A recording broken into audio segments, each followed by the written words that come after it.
Yeah, so this is my Cleric. I am still using the default weapon and talisman and the robes, but I am using the Crown of Dusk and just a few pieces for poise. So with these pieces, I can still actually light roll, which is nice.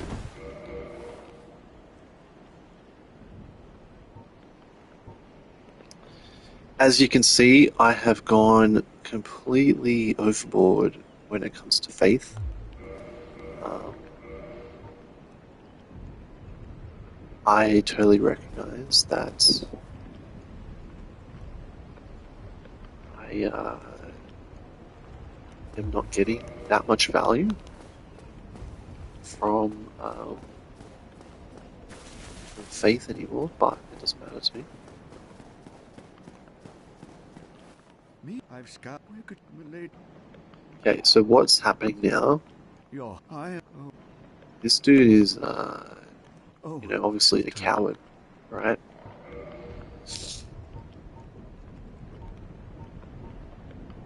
I think my talisman's still better. So I actually have to. I can't go ahead and kill Gwendolyn or Guinevere because I actually do need to join his covenant. The issue, however, is I haven't been down to the catacombs, so I have not yet got the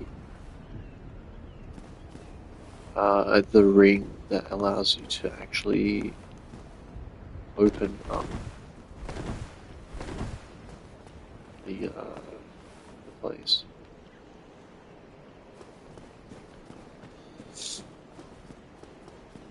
The other thing I'm probably gonna do, because I've gone to kill Sif already,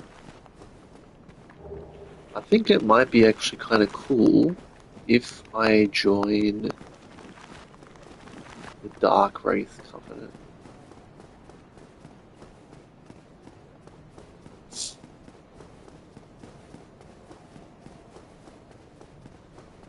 But that's only if I can kill 4 kings.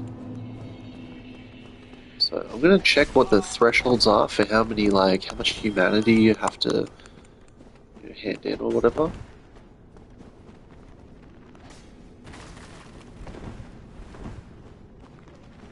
So I already opened this. Simply run down. I just have to get to. Damn, where is it?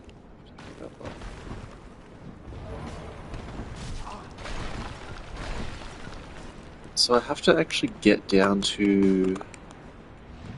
Maybe it's this level? No, it's a little bit further up. It's the part. Oh, I want to talk to Patches as well.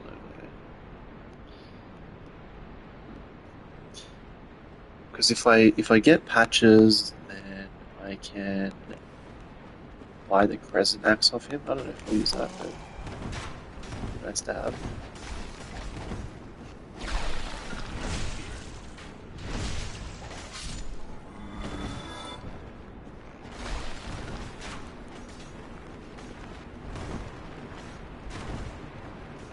Just gonna run past everything right now.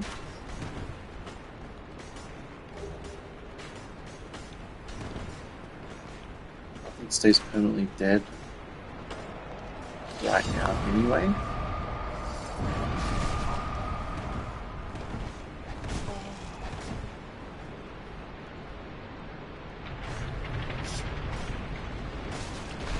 It would suck to die with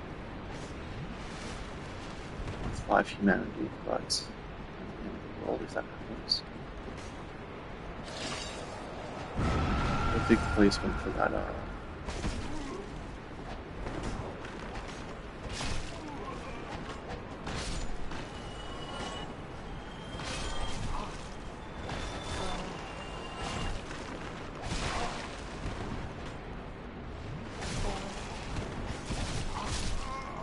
bro.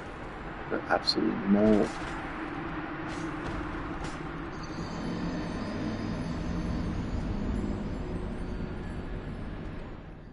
I may actually go down and kill Pinwheel, and then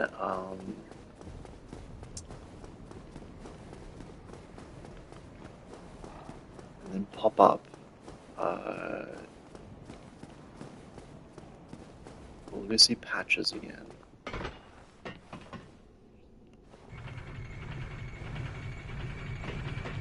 Obviously, talk to him there.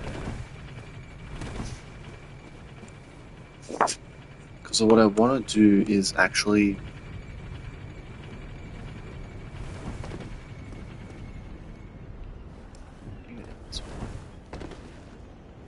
I just want to avoid talking to Fran.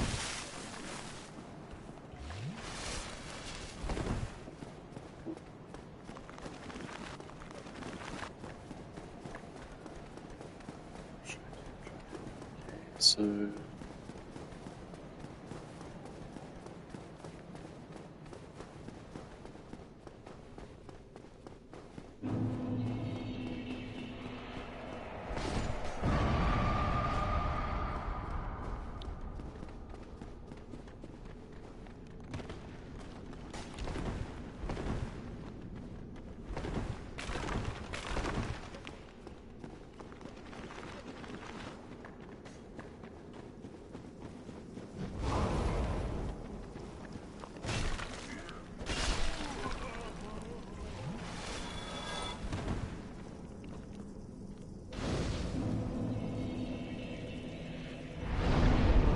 it's actually worth killing these dudes because every time, like, they have a chance to drop the lantern. Did I actually rest? They have a chance to drop Skull Lantern, but how it works is it has a very low chance at first, and then every time you kill one of those guys, the drop chance increases or doubles or whatever. So by the time we've killed like 5 of them, the actual drop chance is like 80% or something. That's how you get Skull Lantern before you meet Patches the second time.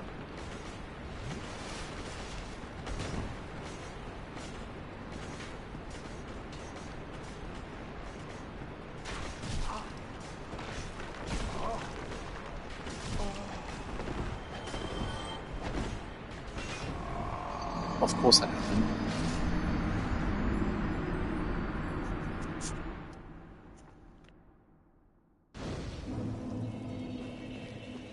That's okay, that's okay.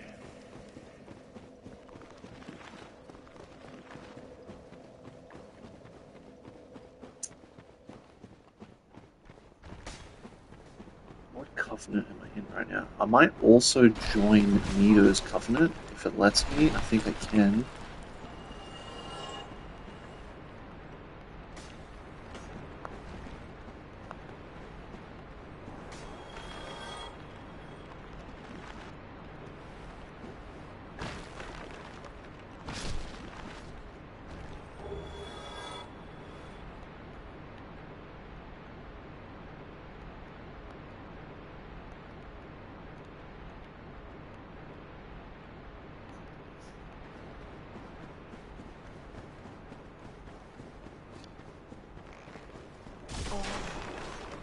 Dude, I didn't think you'd fully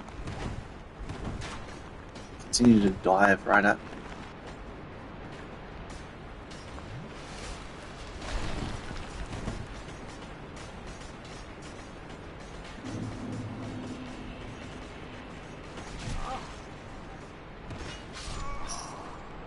See, I would have landed perfectly fine, but I just connected with that skeleton and it just took me back a bit.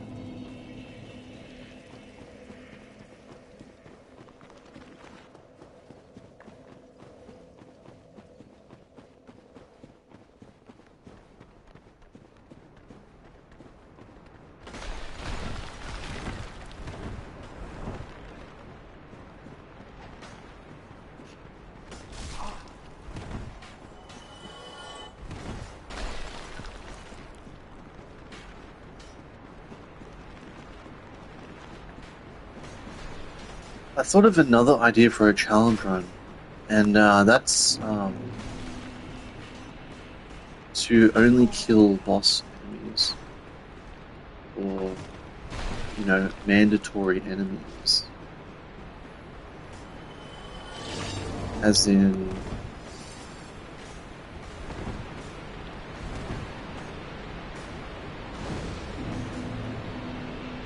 the only way that I can level up, get souls, is by either killing bosses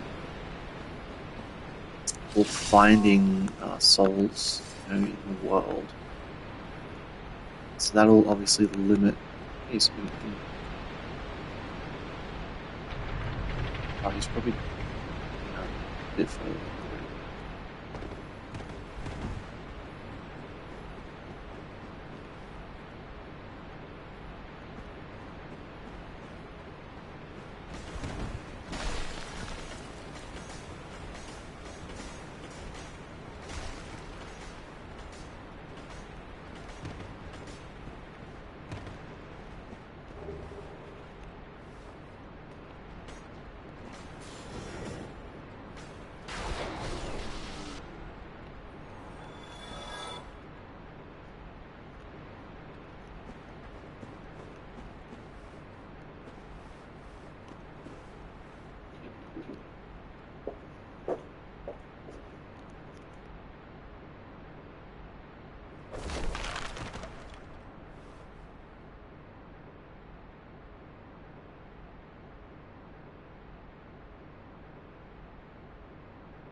I was not meant to drop down here, but that's okay. I can just go back up.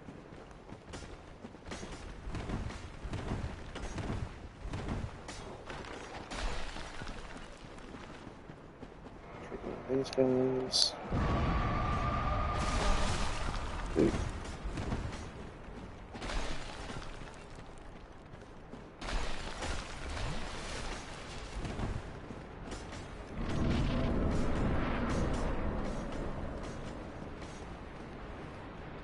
Let's go to here.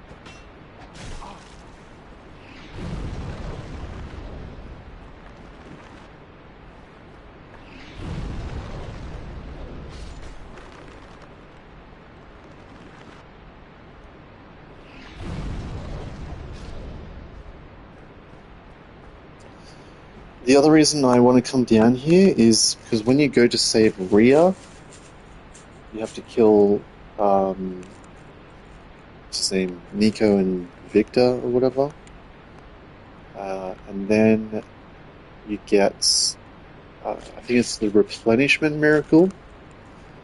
But furthermore, you can then meet Rhea in the church and buy a few other miracles. The main one I want to get is the Wrath of the Gods.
Hello.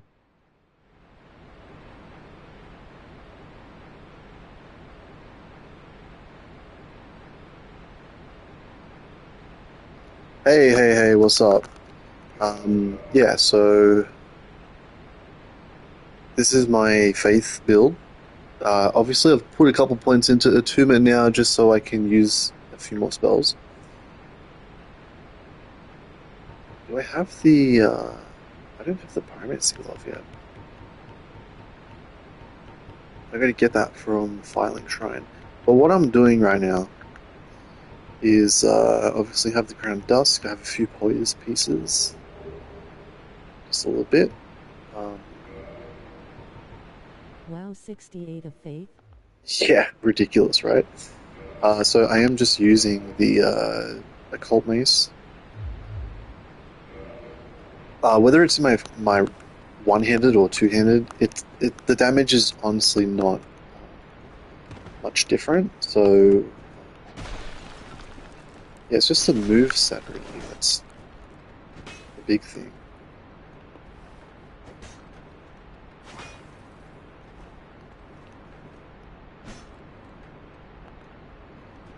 At least when I'm one-handing, I can just straight up use like forces really come in handy. Force is really nice, especially in this place where you can just knock people off.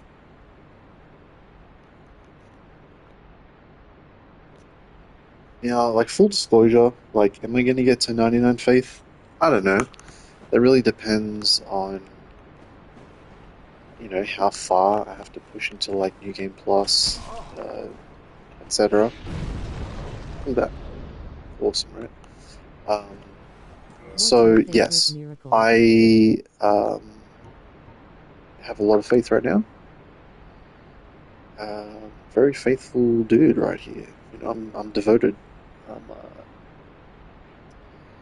I don't even need health. You know what I mean? I don't think I've added anything to vitality or endurance yet. I'm pretty sure I've just kept it like that. Same with strength and dexterity. I'm really trying to hold off. Perhaps in like New Game Plus, I'll put a point or two into strength or dexterity if I need to use a different weapon, or if I really hit a breaking point. I think I'll push to like at least 75 faith.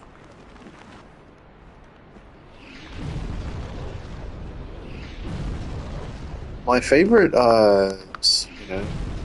spell so far has got to be this.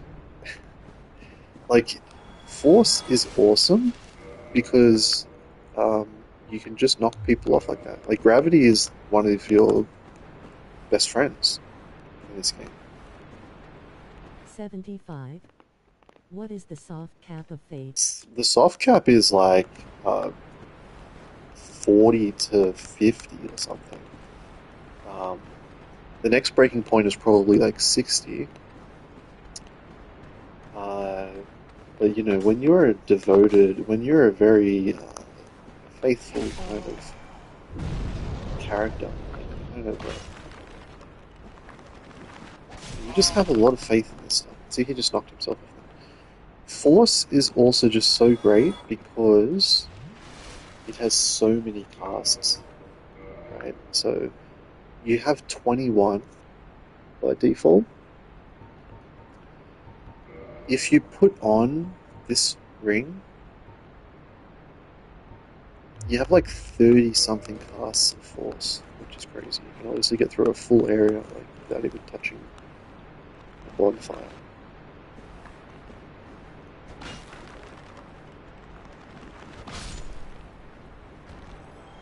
Okay, so these guys are staying dead now, which is nice.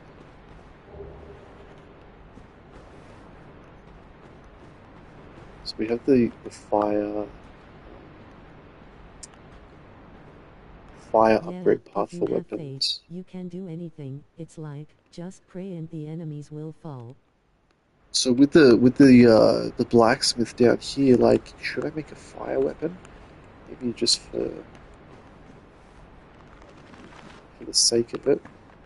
I don't know what though.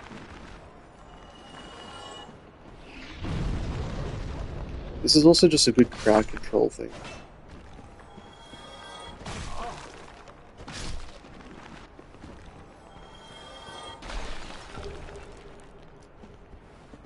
I always forget how to get to the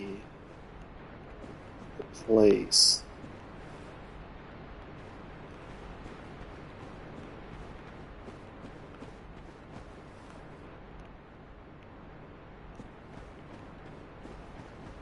Place with the seance ring.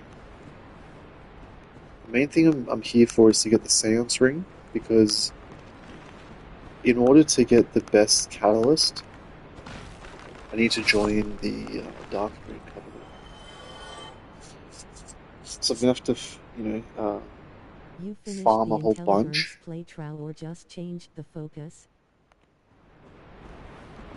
Hey, thanks for asking. Actually, I just decided to take a quick break from that. Um, so I haven't finished the last couple of bosses of the intelligence playthrough, but I'm honestly happy to switch over if there's demand for it.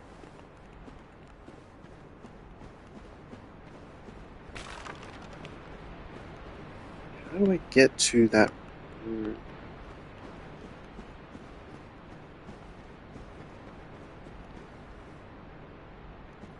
You know what? Just while I'm here, I am just gonna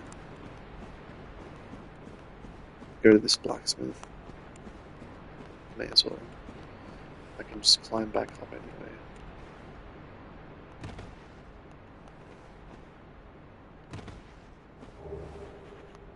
So the intelligence dude, he is still on. Let's see if I can just drop straight into the hole. If you do that, you avoid drop damage. I'll wait for the last bosses, just enjoy whatever you want to play. Yeah, nice.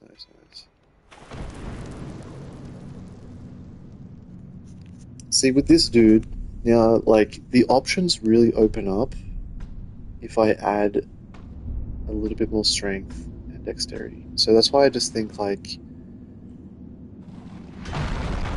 if I push these characters into, like, New Game Plus, 1, 2, 3, whatever, see how far I can take it. Like, I will have to obviously put a few points into, like, strength, for instance.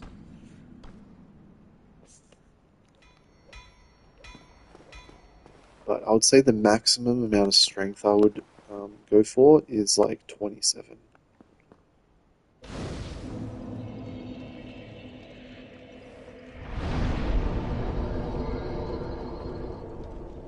It's costing me quite a bit to upgrade at this point. And this is without any, like, farming. Like, I did go through the Painted World already. I've been to Anor Londo.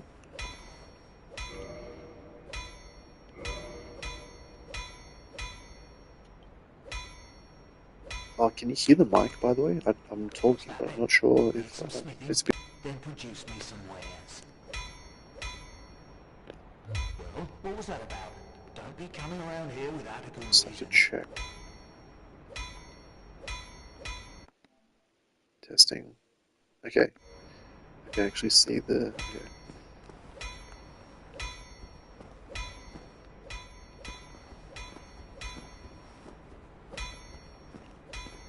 What's that then? Need What's some that then? smithing?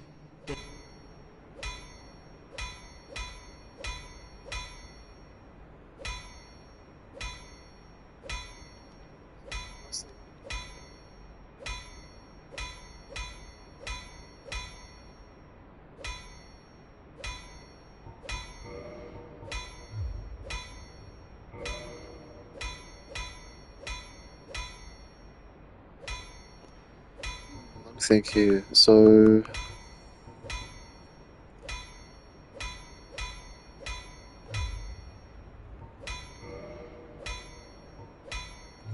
Does this guy sell regular Titanite? Yeah, he does. Hell yeah.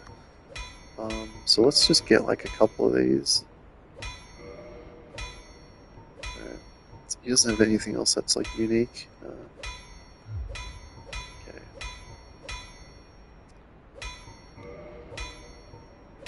Yeah, I've got to decide what should I make. Um, like for fire. So I have 12 strength, 8 dexterity right now.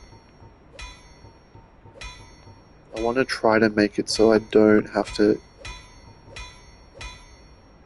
put anything into dexterity. Now, if I two-hand the weapon, let me do some math. I have 12. I have 12 strength. So if I two-hand it, I gain 50% extra strength. So that's 18. So I can do an 18 and 8. 18 strength. Leroy, answer me a question. How can I laugh without seeming to be racist? In Portuguese we lock with S lot of K's, but I know that up there.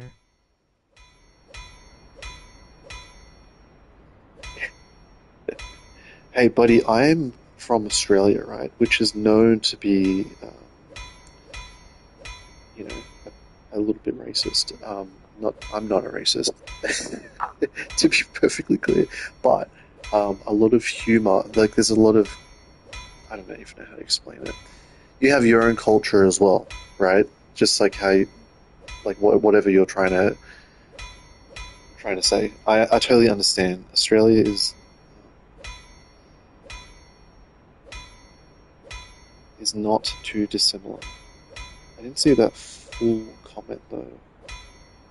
I'm just trying to open up the app.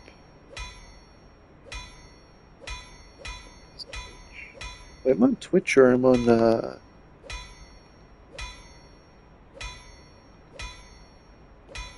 what service am I on, guys? Am I on YouTube or am I on Twitch? I don't even know right now. Broadcast? It's not telling me.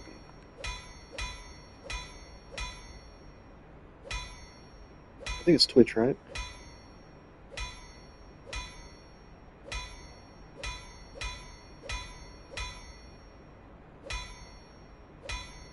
Or am I on YouTube? I think I'm on YouTube. Shit. YouTube Studio. YouTube. Yeah. Okay.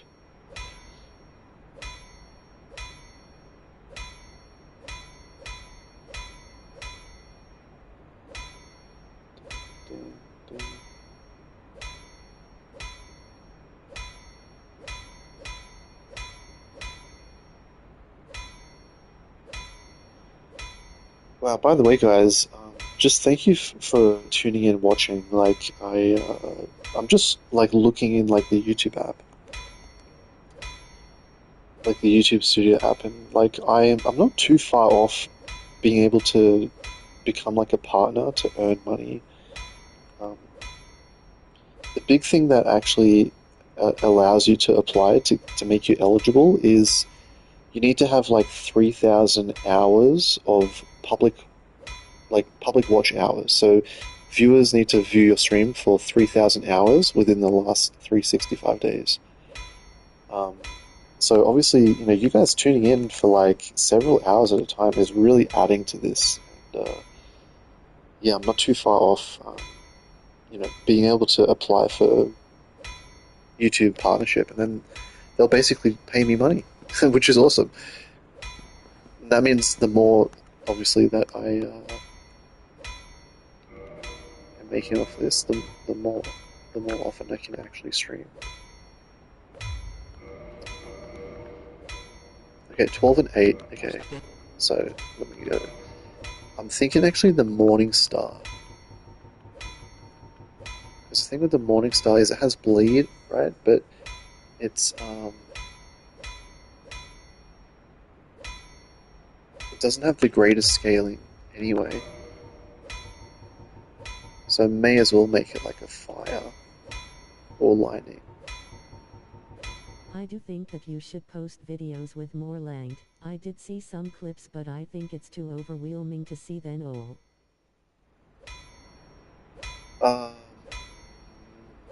Okay. Yeah, I can definitely do that. So, like for instance, I usually just clip like the boss fights. Are you saying that I should include like the lead up to the boss, or um, Like, and well, like what length? Like a 15-minute or a 20-minute? I'm not sure. But that's a good point. I can definitely do that. That's not too much trouble at all. I appreciate that feedback. Okay, I'm gonna level up a Morning Star.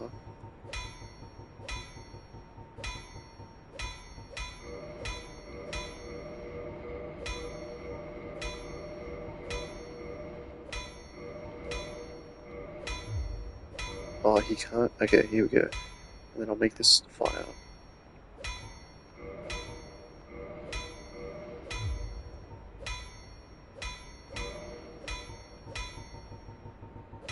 Now, the other thing I can actually do for damage, which, is not adding any stats,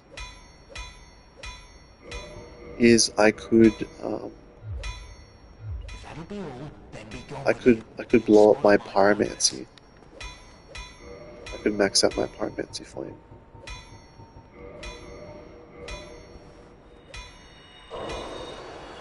I'll obviously keep it on theme, with the class. So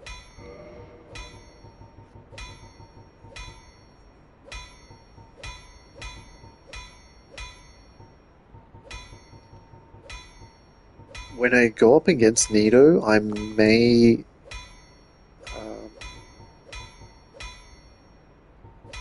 need like a longer weapon, just to poke at just to make divine, right? Or I could maybe just use the club. Gameplay format with at least 10-minute videos, but I don't think that has to be exactly this. Okay, so like the 10-ish mark. Yeah.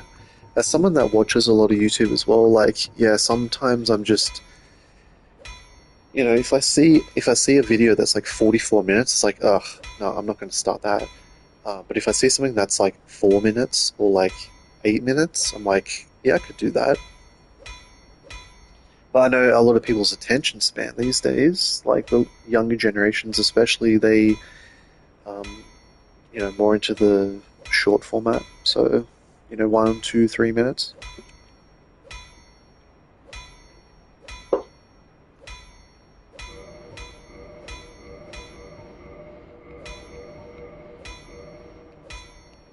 Cool. So what I can actually do while I'm down here.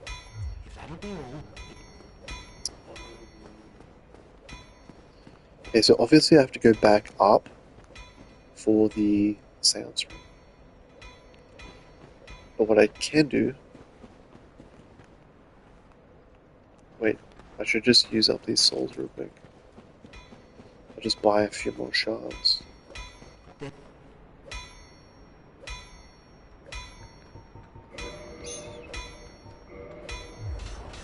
Oh shit, those Ogre bones. Oh dude, he's not gonna die, is he?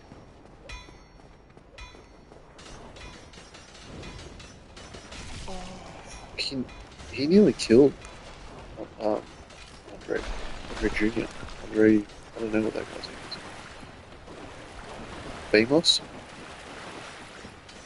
Vamos? You can do fucking cartwheels. Straight up front flips. You could make a bunch of battles and instead of posting one clip of every battle, post on one video only. Oh yeah, so like a compilation. Yeah, you know what? I was actually watching a video today. Um, had some And like you cool could post editing. them individually on the YouTube Shorts. Yeah, YouTube Shorts. Yeah, they make it actually pretty easy to make YouTube Shorts out of your full-length videos.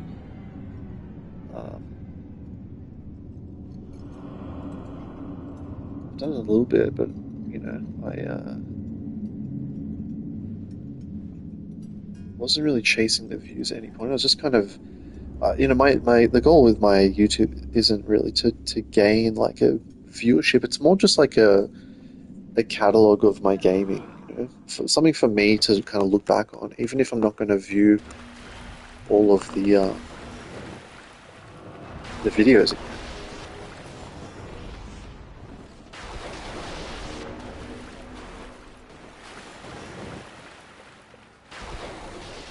shit, dude.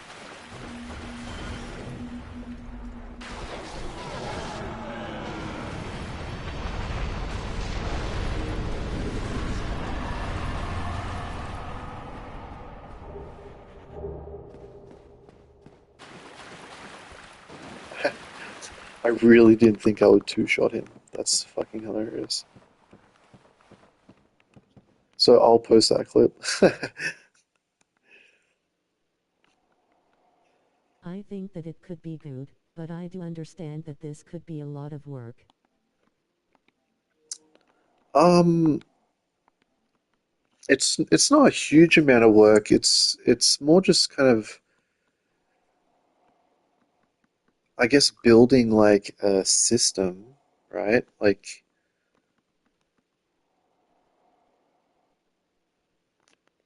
building a way of doing it and then just doing that over and over and over again.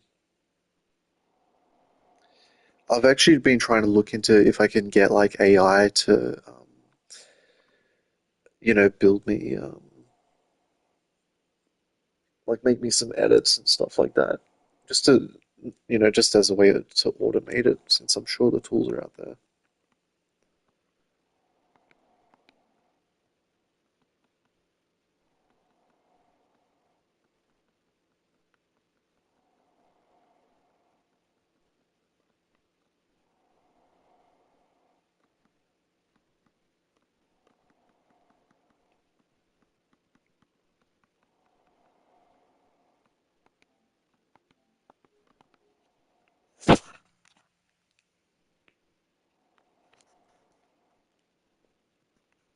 I won't do it right now because every time his thing, like I upload, I basically just make clips from the PlayStation itself. So like sometimes I'm sitting here and I'm not doing anything.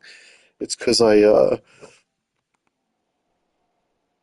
like uploading a video, and so like I basically I quickly edit it. Like I just set the start and end point, and make a quick thumbnail. You can do that straight from the clip itself.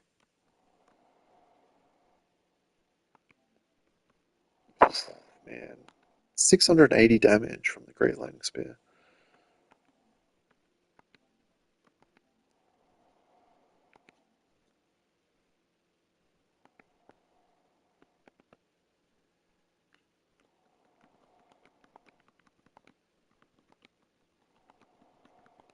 What should I call it? Pinwheel.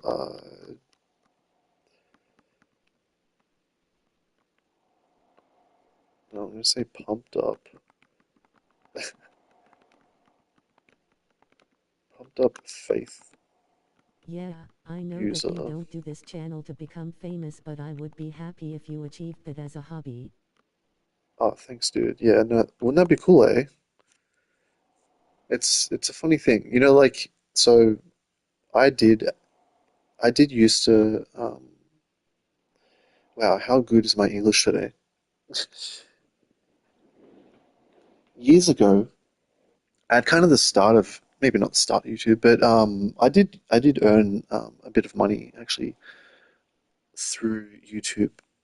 Um, Mostly like fitness vlogging content, and just I would train. I'd do strength training, barbell, and stuff in the gym, and I would film my content. And as I was prepping for bodybuilding and powerlifting, I would upload videos, and uh, I used to make a little bit of money off the views. So I had like Google ads or whatever.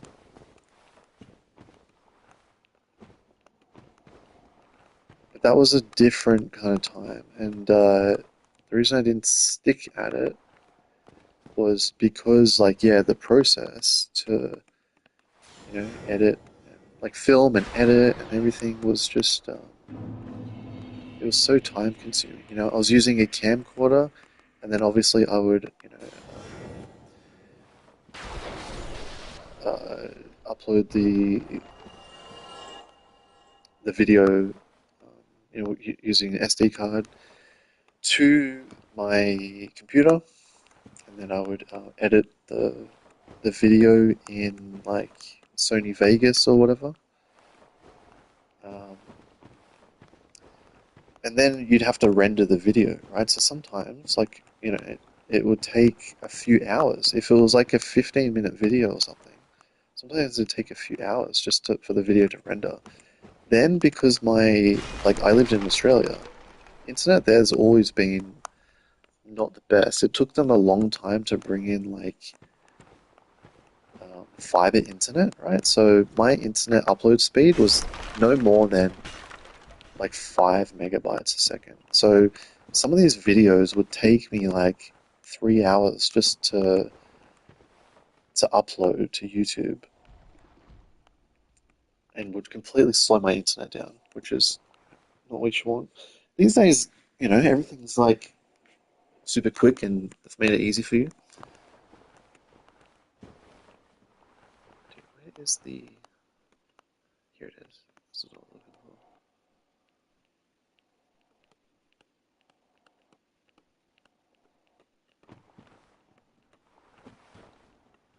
Yes, that's why I upload, just... Fuck.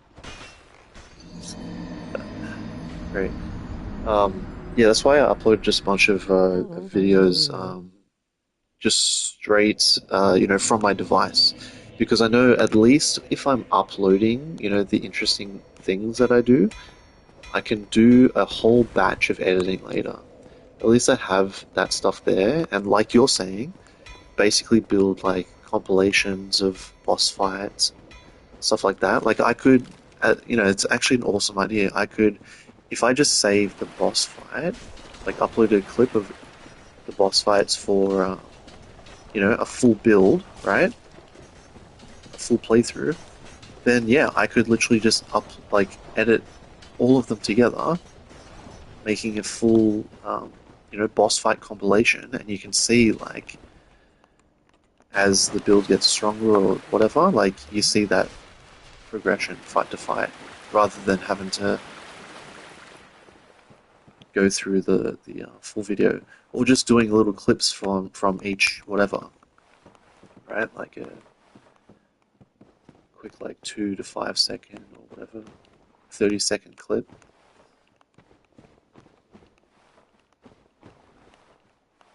Shit, I knew that was gonna happen.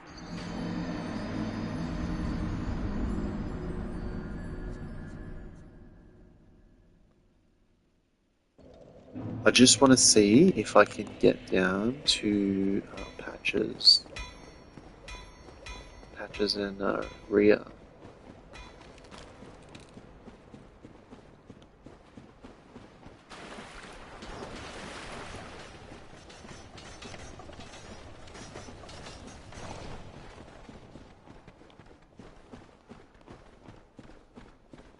Oh, how old am I? I'm in my 30s. I mean, after you turn 30, you kind of forget. Um, I don't know, it all feels the same after 25 and onwards. I don't know. Um, yes, I was born in the 90s, the early 90s. Yeah, so I did, bodybuilding and powerlifting for a few years, and that was in my early 20s.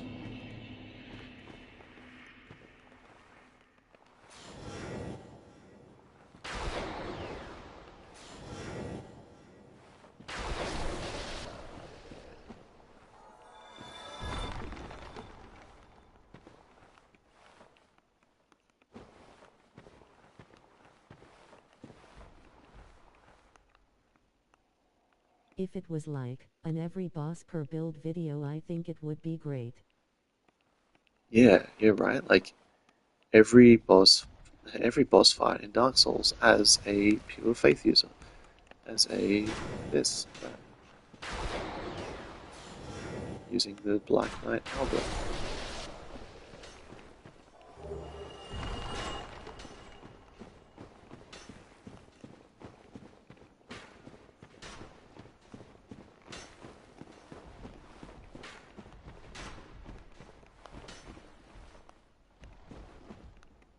Do I have protection here? I think I do, eh?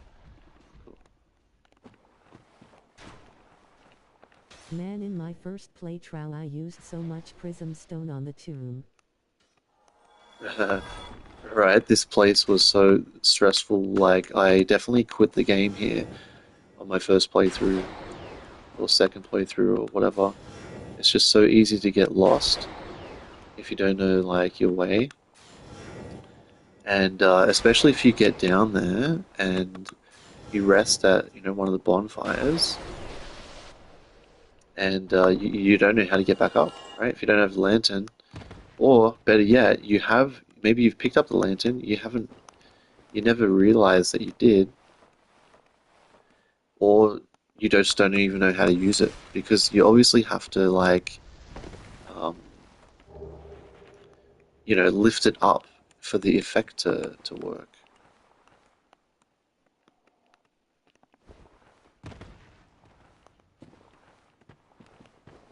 Right. Okay, yeah, this is where the bonfire is.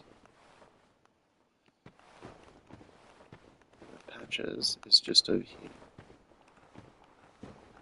Good day. You look reasonably sane. What are you doing in the catacombs? Are you a cleric or Are you a something? cleric or something? So, I mean, logically, you would actually say, yeah, I'm a cleric. And especially me, because I'm a cleric of my own accord. The problem is, Patches hates clerics. He has something out for them. So, we're going to say no. No? Really? Really? Then I'd have no qualms telling you. There's a fine stash of treasure right down that hole. Either way, I he's a found bit of it a snake, first. but we want to get on his good The side. lantern should work without having to press the button. This is just so evil to not work like Thar. Because we want Patches to show up at Filing Shrine. Okay? We'll go have a look. Exactly, like, I'm so glad in Elden Ring they did just fix that issue completely with the belt buckle lantern. do, my friend. The trinkets I'll be stripping off your corpse, that's the real treasure. Because yeah, having to shine it is crazy.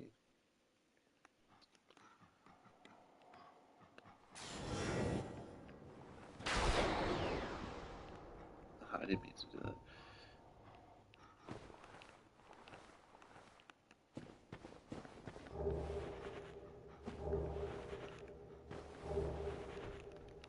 See, like, what am I going to do right now? Am I gonna... I can't really put it in my main hand.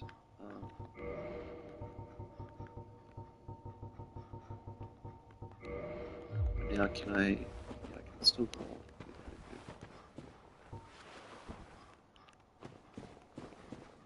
Okay. Rhea Ripley should be over here, yeah. You're no hollow, are you? Thank goodness. Please be careful. There are two fierce hollows not far from here. They were once brave knights, my former escorts. Who would let such strong spirits be hollowed so? Heavens, is there nothing at all to be done? You're no hollow. Thank good, please be careful. There are two fierce hollows not far from Man, here. Spain won the World Cup. I'm so happy with Argentina losing. Do you like football? Such strong spirits be hollowed so. Heavens. I grew up playing football, actually. I played until I was like, I don't know, 17.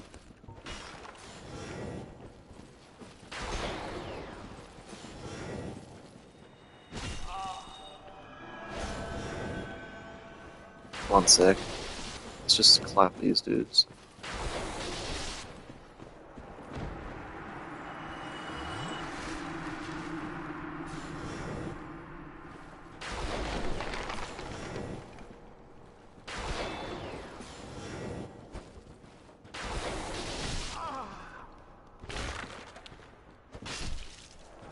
Okay, so, yeah, nice. Let's Let's go talk to her again. Oh, not that way. She's just over here. Right? Wait. No, no, no.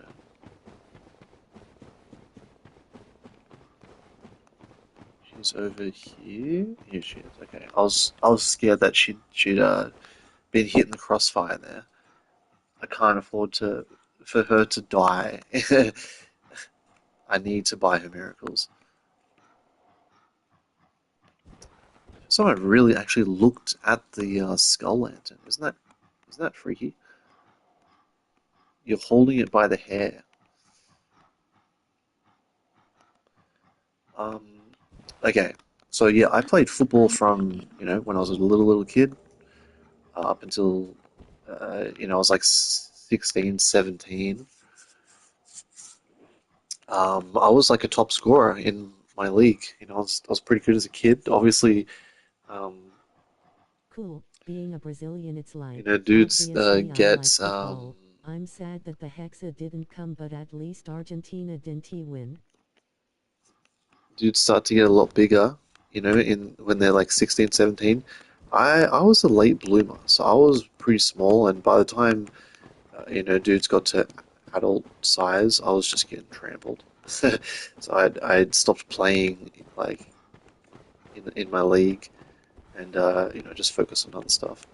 Um, but yeah, so when I played, I would watch a lot of soccer, football, wherever you're from.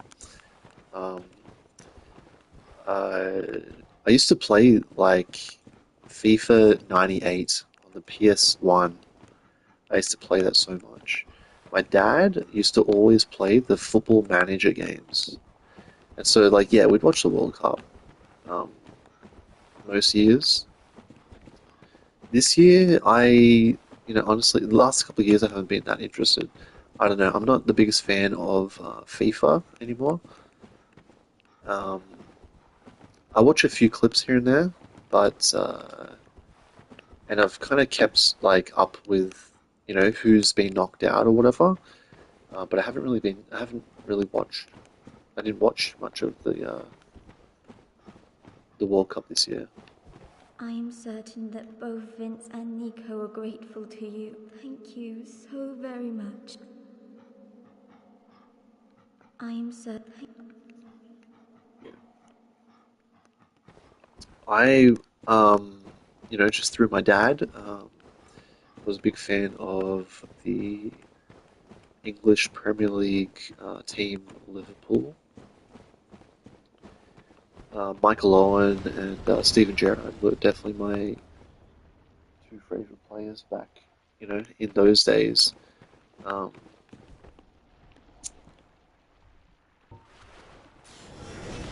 that's like when I was starting high school. So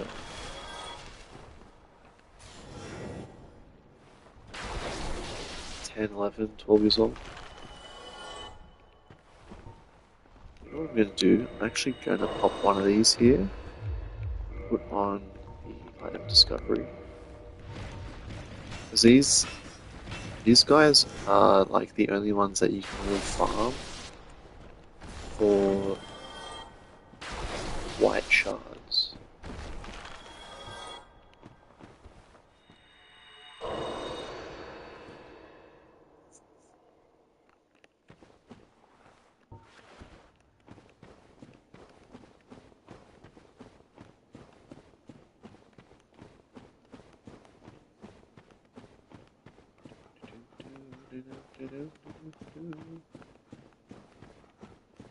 Yeah, what about you though? Like, did you watch every game, or just followed, your favorite, like your country and maybe another couple of favorite teams? The thing is, like, I don't care about Canada.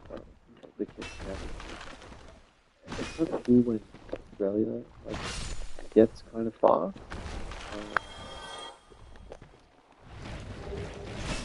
I was kind of surprised that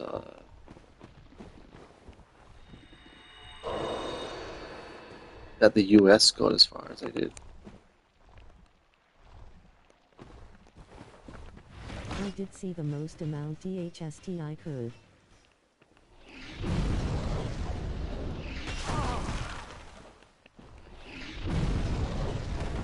This does anything. I have to actually whack these dudes.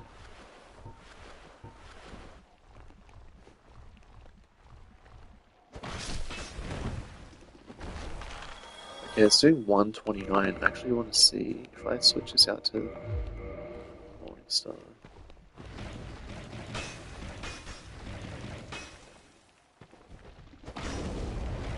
Okay, that's pathetic. I'm sure if I whacked it a whole bunch and then, it did bleed damage, then obviously then it would be a lot better.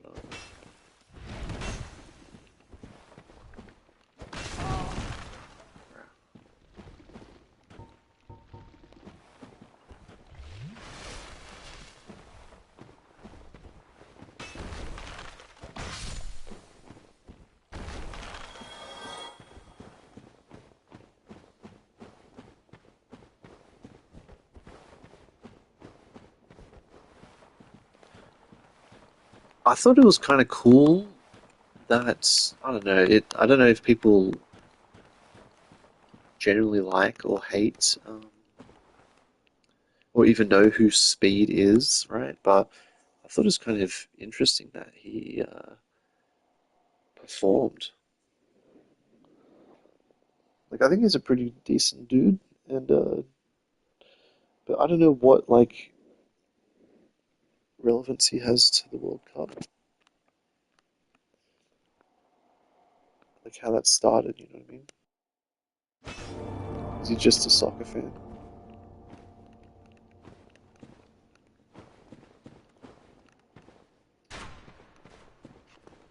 Okay, now,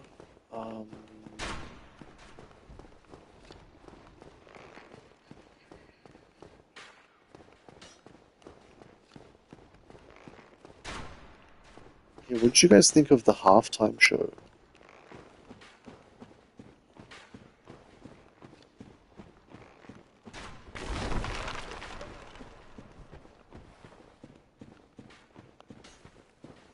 Speed is a great guy, I like him and he is very funny. Yeah, okay, cool. Oh, well, Yeah, I don't actually please watch like his stream or anything, but I see like, clips Please, forgive me. just pop You and up on me, my we're feed jolly undead outcasts, mostly. aren't we? Oh, brilliant. A second chance. Here we go, this is gonna send him Wonderful. to I had a feeling you'd understand. I did. file link. But, if I... Cool. Oh, did you... Cheers, bro. Appreciate that.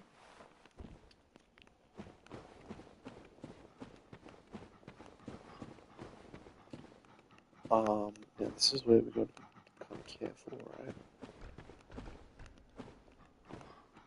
Halftime show is the most bullshit thing that I'd seen in the history of football. The Americans think that this is NFL.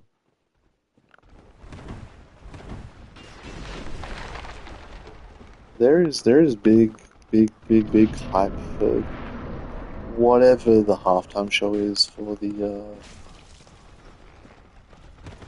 bloody. Oh, dude. Okay. I did what I needed to do. I'm not even gonna bother going down for this shit, because I purposely stayed up here. But maybe I can. Do I have enough shards now? Okay, I do, so I just need 200. What was that So, about?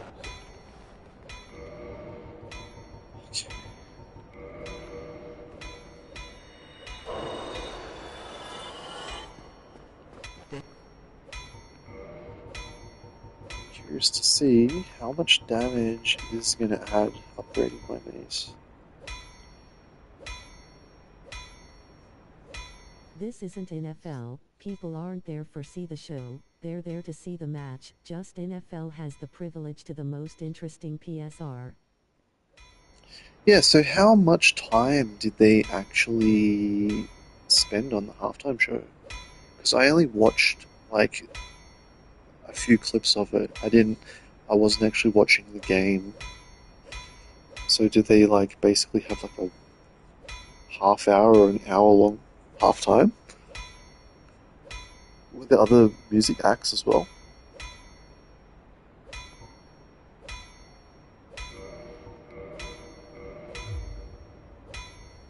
If that'll be all.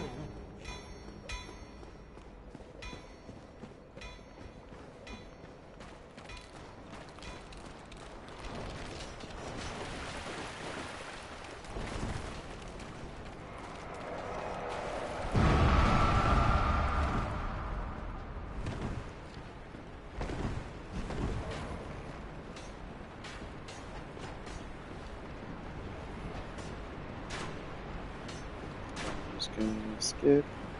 Skip.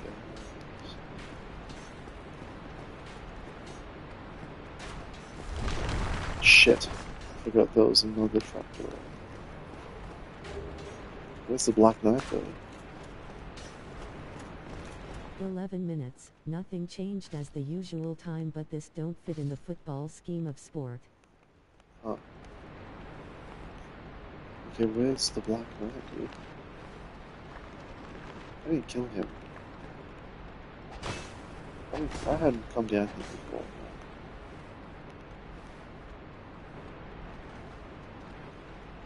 Oh, it's it. I can just Hey, knock do you know them why my off. comments sometimes gets cutted? Dude, I don't know. I don't know why it does that. Like sometimes it'll read out like a long comment.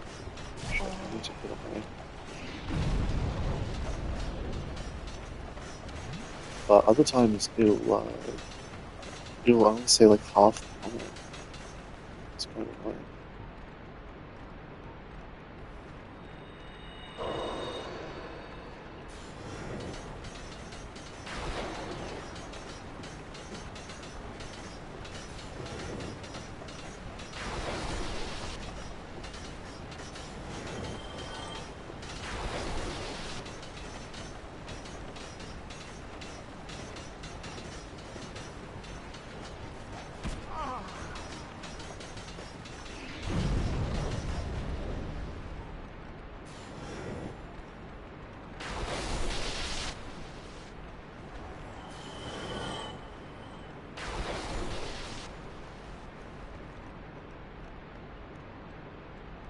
With some luck, that's a bone wheel shield down there. So the other thing I was thinking of doing is using my nose. That's just if I happen to push that much strength. I think that's the last one. I can probably just plunge him. Plunge his ass.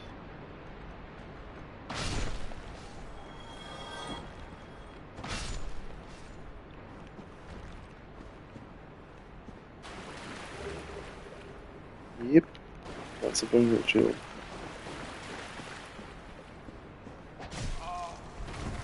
Yeah, fuck you guys.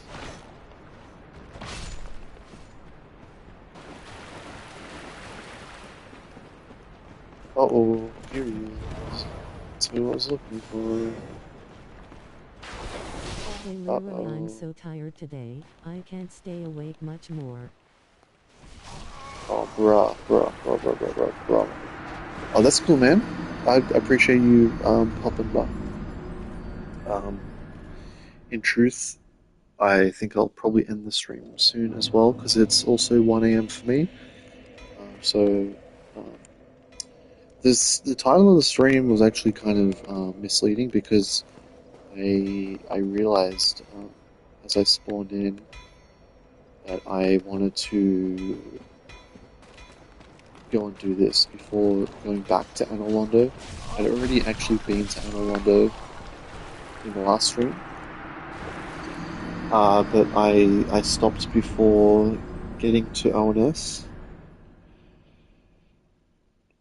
because I realized that I wanted to join the Dark Moon Covenant. It's the only way you can get the best talisman. Anyways, so the point of me saying that is just that I'm just gonna spend the next few minutes just doing more setup, just for us to let's go. Uh-oh. Bruh. I'm dead. Oh.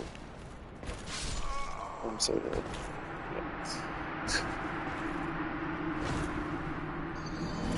If I do force, I don't think it would knock him over or stun him or anything. So I'm just trying to get a lucky spear on him.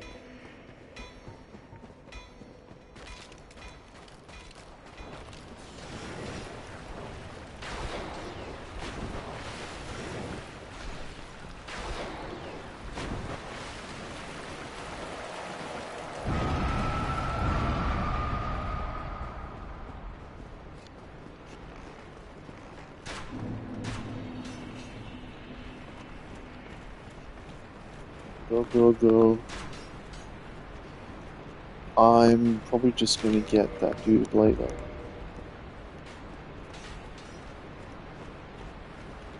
I'm going to go get what I came here for. I'll try to stay with you, but I can't promise nothing cause I could just I fell mean, if you're just asleep. watching on a phone or something, or a laptop, like, obviously, yeah, just fall asleep. If you want, it's up to you, bro. Okay, just go check if I have any dudes behind me. Clear.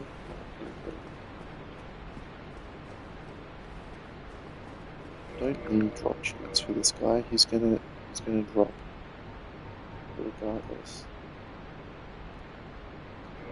Poised make him happy. No. What I need? What am I doing? Why don't I have? Oh, the ring doesn't work actually for miracles. The sorcery one. I don't think so, at least. Could be wrong. Let me check. I need to buy it if I want.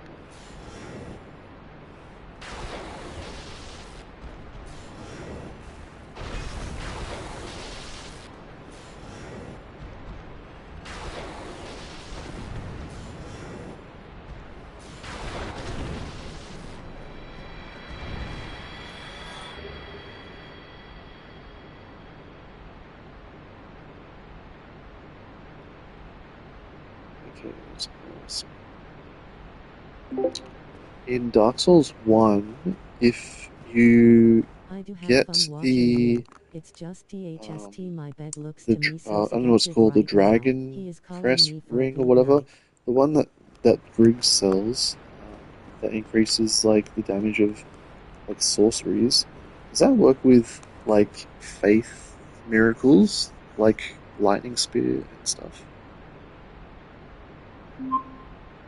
I checked the details for you. The Bellowing Dragon Crest ring that Griggs sells boosts the damage of sorceries and pyromancies by about 20%, but according to multiple sources, it does not increase the damage of miracles like Lightning Spear. If you're looking to boost miracle damage, the Ring of the Sun's Firstborn is the one designed for that purpose. Oh, where do you get that one again? Is that the one that's outside? Um, what's his name? It's like Gwendolyn's thing. And what does that do?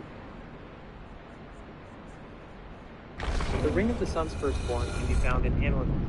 Specifically, it's at the bottom of the rotating bridge near the Dark Moon Tomb bonfire, which is indeed near Gwendolyn's area. The ring boosts the strength of offensive miracles by about 20%, and it also increases the healing power of restorative miracles. It does not affect weapon buff miracles like Sunlight Blade.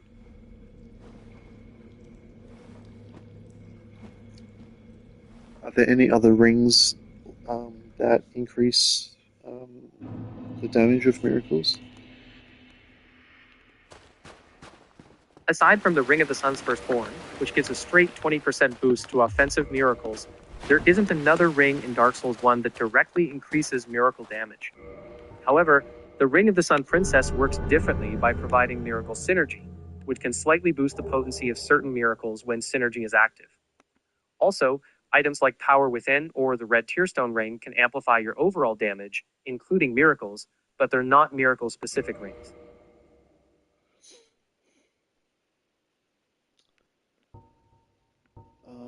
Okay, in Nito's Covenant, how many Eyes of Death do you need to give him to get another, the next ranks and the next miracle?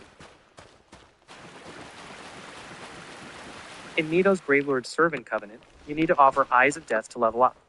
According to the Dark Souls wiki, to reach rank 1 and get the Gravelord Greatsword Dance Miracle, you need to give Nito 10 Eyes of Death. To reach rank 2, you need to have offered a total of 30 Eyes of Death, which increases the damage of your Gravelord Miracles. Finally, to reach rank 3, you need a total of 80 Eyes of Death, further increasing the strength of those miracles. Okay, where is like the best place or the nearest place to, Filing Shrine to farm Eyes of Death? Or is there any way you can buy them? From what I found, you can pick up 3 Eyes of Death from Patches the Hyena, who later sets up shop at Firelink Shrine. He sells them for 3,000 souls each. Beyond that, farming basilisks in the depths or in the Great Hollow are popular methods. The depths is generally considered the easiest early game spot, while the Great Hollow near the first bonfire has a quick drop-down path to 3 basilisks. And is there any other enemies that drop them? Aside from basilisks in the depths and the Great Hollow, Eyes of Death can also drop from Spirits of Vengeance, who invade you when you leave a Gravelord's side. There are also fixed treasure pickers, 3 Eyes of Death behind a Titanite demon in the catacombs, and another 3 near the start of the Tomb of the Giants.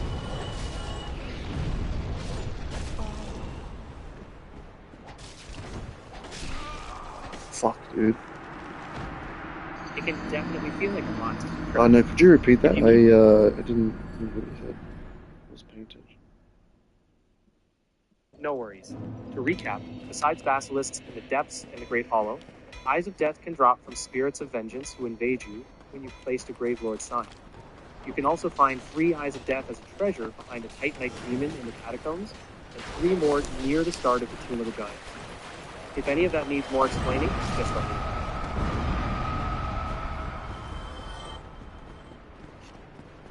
Just recap again real quick. Sure. Eyes of Death mainly come from basilisks in the depths and the Great Hollow. Just say like 2 here, 2 there. These enemies drop them. Sure thing. So 3 Eyes of Death are a treasure behind a Titanite demon in the catacombs. Another 3 are a treasure near the start of the Tomb of the Giants. Basilisks in the depths and Great Hollow can drop them, and Spirits of Vengeance, invading phantoms triggered by your Gravelord sign, can drop them too. And then who are all of the vendors that sell them?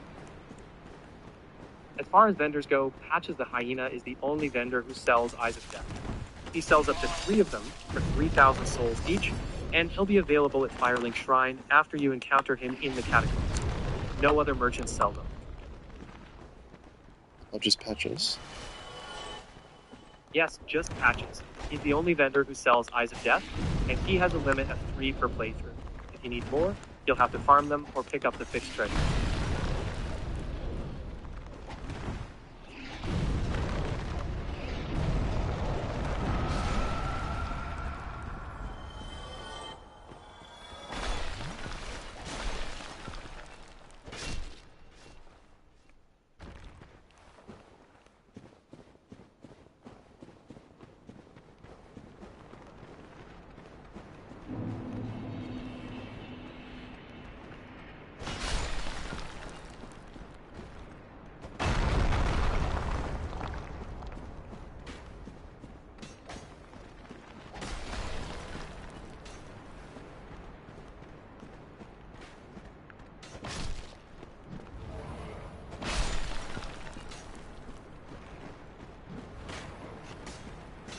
in a perfect world, I should have actually come through here closer to the start and had a.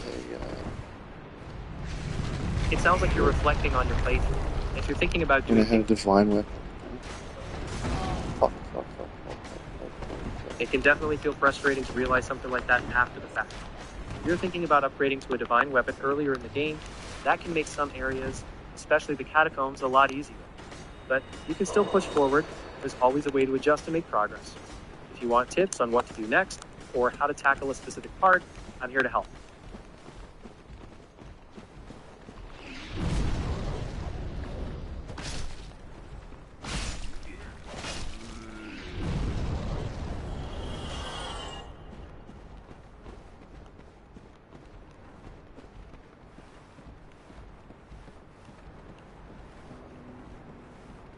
I get that it can feel a bit overwhelming.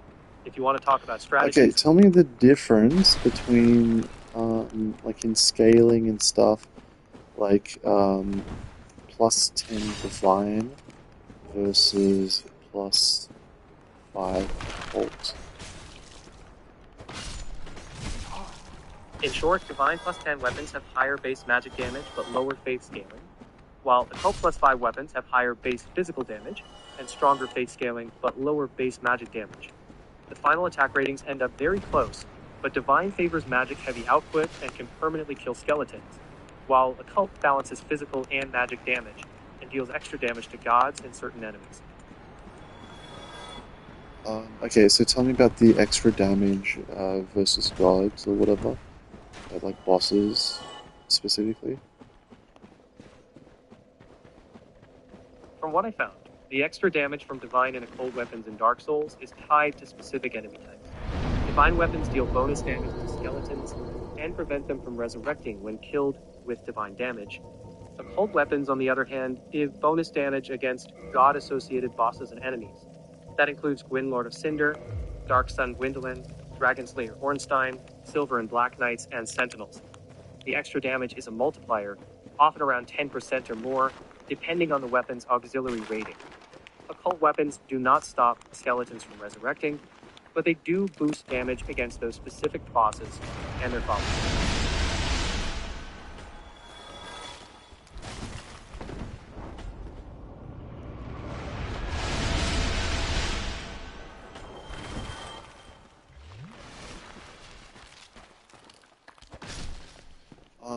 Just give me like the percentages, like, of, plus 10 divine to plus 5 occult for, say, the mace weapon. I found some figures from a Dark Souls wiki, though they're not a sure thing. The numbers I found suggest that a Divine plus 10 mace has about a 1.7x multiplier for its physical damage, and about a 2.05x multiplier for the magic component, while an Occult plus 5 mace has about a 1.75x multiplier for physical and about 1.87x for magic. Keep in mind these multipliers work off your base stats, so the actual damage will vary depending on your faith level.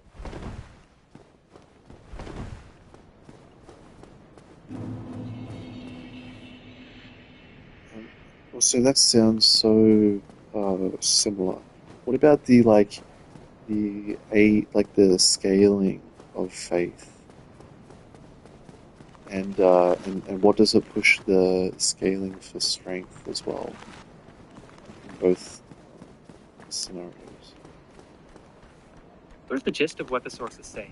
A Divine plus 10 weapon starts with higher base magic damage and lower faith skill, so it benefits more from your strength and dexterity stats. An Occult plus 5 weapon starts with lower base magic damage but higher faith skill, and it reduces the strength and dexterity scaling more than the Divine path. In practice, Divine plus 10 tends to do slightly more magic damage overall, even up to 99 faith, while Occult plus 5 gives you more physical damage and scales faith more heavily. Against bosses considered gods, like Gwyn, Occult weapons can do around 10% more damage, while Divine weapons are better against enemies like the Four Kings and are useful in the catacombs because they stop skeletons from reviving. The actual damage difference tends to be small, often just a handful of attack rating points. So for scaling, Divine plus 10 gives you a bit more from strength and dexterity, while Occult plus 5 pushes faith scaling higher. The differences are subtle, and choosing between hello them there. usually depends Oh, on your pleased to see target you safe. and whether you As want to always, emphasize physical or if you magic provide the damage. materials, I can teach you pyromancy. Wait, friend. Okay, so, Where are you okay. off to? I'm currently at a crazy amount of faith, and I have barely any strength. So I only have 12 strength, but I have 68 faith. So in that scenario, what's going to be the damage outcome for both options? With 68 faith and only 12 strength, the general consensus is that divine plus 10 weapons still often edge out occult plus 5 in total damage, even at very high faith levels. Occult plus 5 offers better faith scaling, but the base magic damage is lower, and the actual difference in attack rating tends to be very small, often within about 10 points either way. Occult does give you a slight multiplier against god-type bosses, but again, the difference you'll see in damage output is usually negligible. In your situation, you're likely to see very similar damage numbers from both paths, so it really comes down to which enemies you're facing and whether you want the extra utility of divine weapons, like preventing skeletons from reviving, or the minor bonus occult offers against gods. Good night, Leroy. I'm going to sleep now. Later, dude. Cheers. Have a good one, eh? Thanks for tuning in. We'll catch you again soon.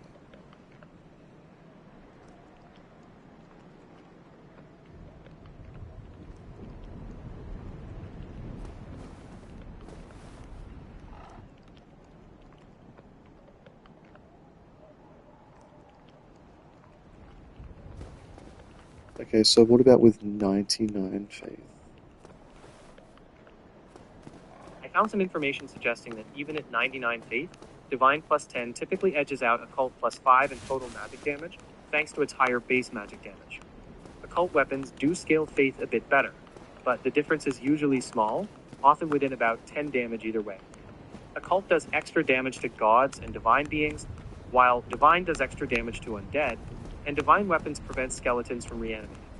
So if you're heavily invested in faith, the overall damage difference between divine plus 10 and occult plus 5 remains minimal, but divine still tends to come out slightly ahead.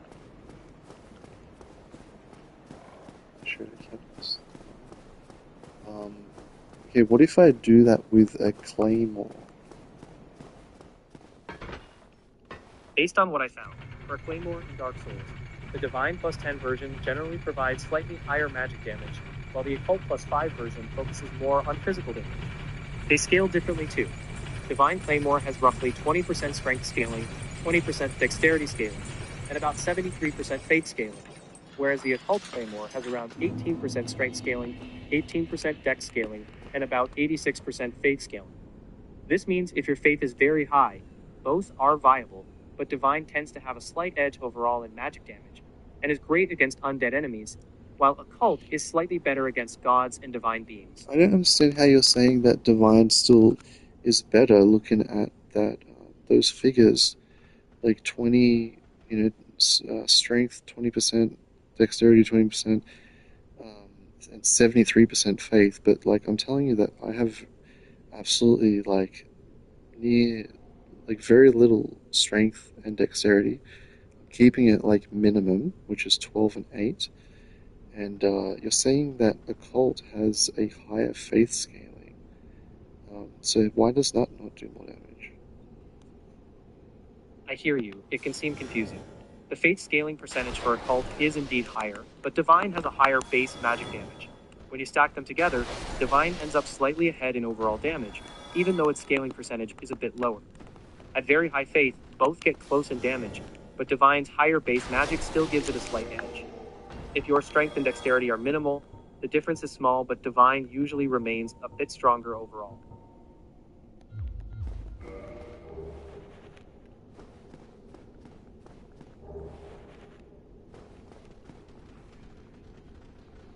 You're telling me that, like, even just the small amount of, um, of base I get that it feels damage that a small difference in base damage can outweigh higher scaling, but the math in Dark Souls works that way. The base damage sets a solid foundation, and scaling at even with that small difference in scaling, the higher base magic damage on the Hello, divine path I am tends to deep keep its full. overall It was damage my slightly count in ahead of the case occult you path, I only especially activate at high if faith. In practice, the difference is often just a few points could of a damage, miracle be I so would be it's small but maybe still.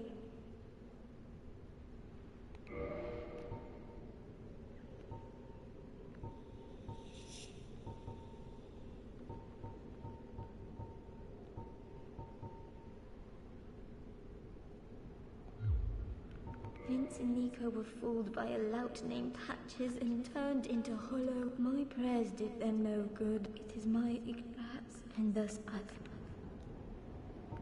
Then be safe.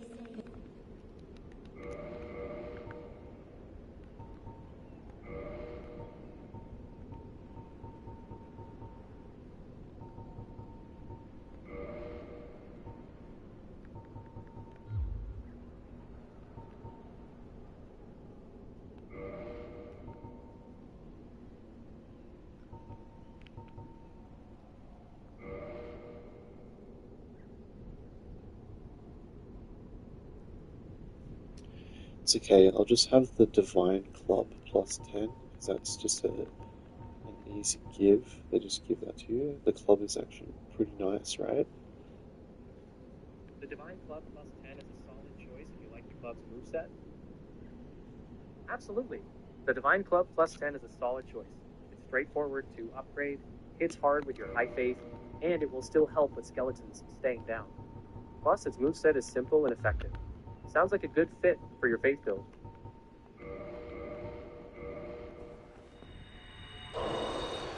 Okay, where do you get the Emit Force miracle? Put a miracle. Emit Force is a miracle you receive from Siegmeyer of Katarina in Dark Souls. To get it, you need to help him during his questline. This includes assisting him in Anor Londo and answering yes to his question.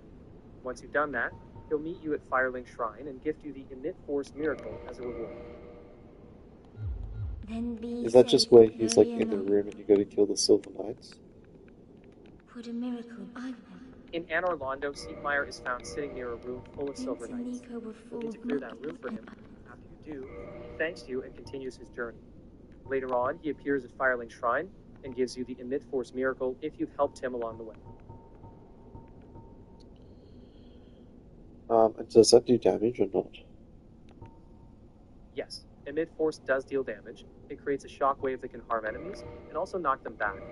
The damage isn't as high as some other offensive miracles, but it's definitely more than just a utility spell.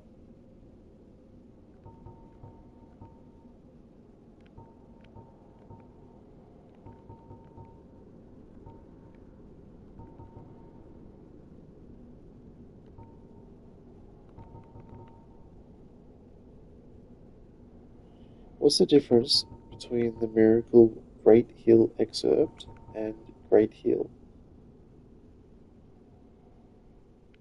They both heal about the same large amount of health, roughly 8 times your talisman's magic adjust, but Great Heal Excerpt only gives you 1 use per attunement slot and requires less faith to cast. Great Heal, on the other hand. So, in Dark Souls, both Great Heal Excerpt and Great Heal restore the same amount of health, but there are key differences. Great Heal requires more faith to use, and grants you 3 casts per attunement slot. Great Heal Excerpt needs less faith, but you only get 1 cast per slot. Essentially, Great Heal is for players who meet the higher faith requirement and want multiple uses, while Great Heal Excerpt is like a single-use version with lower requirements.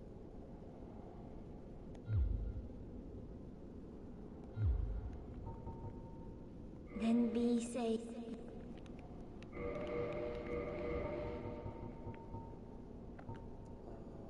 And then can you also tell me what does the replenishment miracle do specifically? Like, what are the figures? And can you The increase? replenishment miracle in Dark Souls gradually restores about 10 HP per second, and it lasts for about a minute. It's a passive heal over time effect rather than one big burst of health.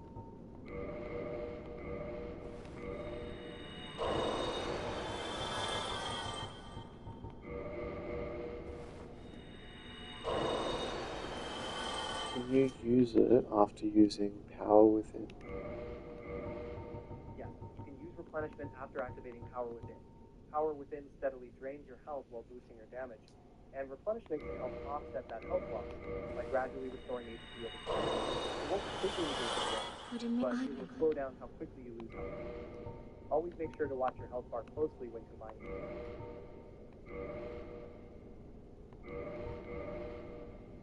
Does anything happen when you buy out all of the spells from Rhea? When you buy all of Rhea's miracles, she disappears from the undead parish, and later turns up hollow to do the part of her quest line, and find everything from her triggers that final stage. If you're following her story, be prepared to find her there as you follow NPC later on. Do you also have to buy the talisman? No, you Then don't have be to buy the safe. talisman to trigger the Farewell, quest line. very Buy all her Enox. miracles and causes her to move on. The talisman isn't part of that condition. For a miracle, I Buying would be spells alone made. is what matters for restoring. Vince and Nico Then be safe. Okay, so I'm just going to quickly see. Do I have to quit out of the game and then load back in, or? You typically don't need to quit and reload for her to move. Once you've bought all her miracles, you can just rest in a bonfire or move to another area, and the game will update her position. If you're unsure, reloading your game will hurt, but it's usually not necessary. Just explore a bit, and she'll be wherever her questline leads next. Okay. Yeah, it worked. So Glad I to hear it worked reloaded. out. If there's anything else you need help with, just let me know. So.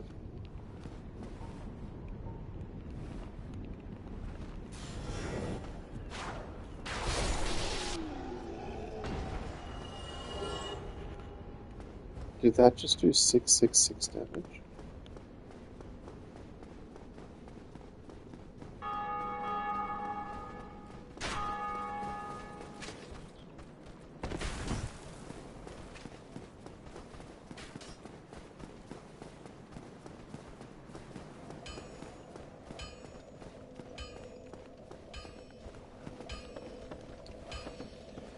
Yeah, so it's actually really annoying to try to get the bloody,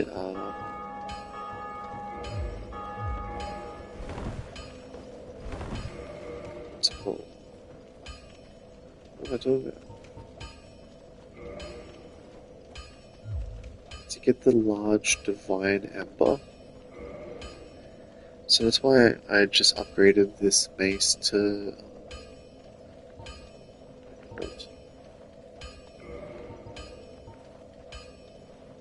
to see how much damage it does. Here's actually a question. So, in Dark Souls 1, well, Dark Souls Remastered to be specific, when you upgrade things to occult, in the auxiliary effects it has like No a worries. dark I circle. understand your question. Are you asking about what happens when you upgrade a weapon to the occult path in Dark Souls Remastered? I know what happens. I know that it gives it faith scaling, but what's the auxiliary effect? Like, the number says 110 for my occult mace. It sounds like you're referring to the magic damage bonus that comes with an occult upgrade. In Dark Souls Remastered, the number you see, like 110, represents the additional magic damage the weapon deals on top of its physical damage. That's the auxiliary effect of the occult upgrade. In addition to scaling with your fate stat, the weapon gains this magic damage bonus. Okay, so, which weapons is Go it ahead, what else highest would you like for? to know about occult upgrades or anything else in Dark Souls? Which has the highest, bigger? Which From what I weapon? found, the standard occult upgrade path gives a weapon an auxiliary effect of 110. The only weapon that surpasses that is the Dark Hand, which has an auxiliary value of 130. Priscilla's dagger and Velka's rapier match the standard 110.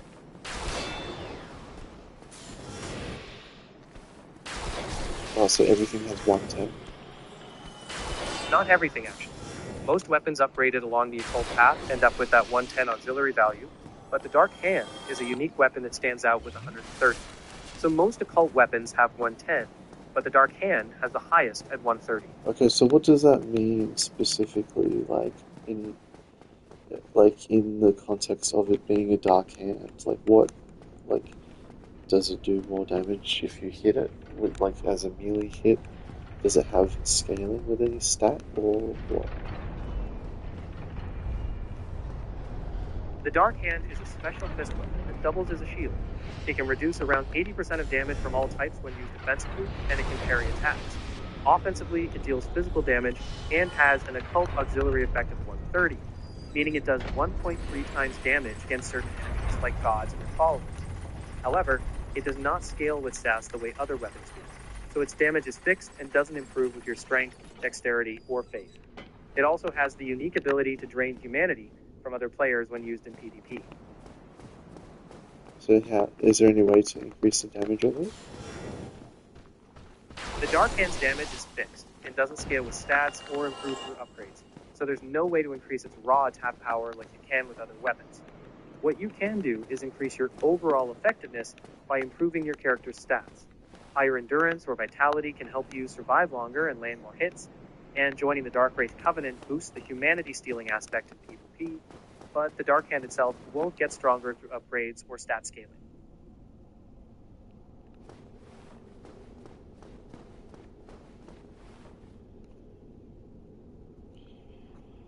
And are there any other weapons that have higher than 110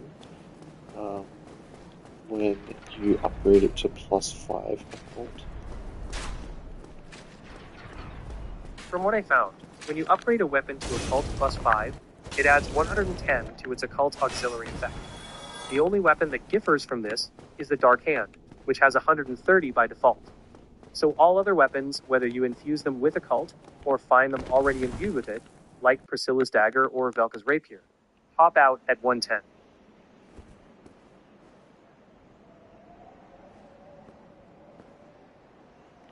Okay, what other weapons all have faith scaling?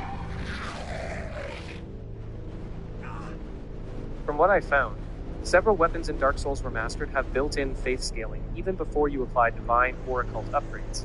Examples include Astora's Straightsword, Dragonslayer Spear, Crescent Axe, Dark Moon Bow, Effigy Shield, Sanctus Shield, Greatsword of Artorias, both versions, Brant Great Hammer, Abyss Greatsword, and the Dark Moon Talisman. Depending on the weapon, faith scaling can affect physical or lightning damage. If you're building around faith, these are some solid choices to consider before going the Divine or Occult upgrade paths.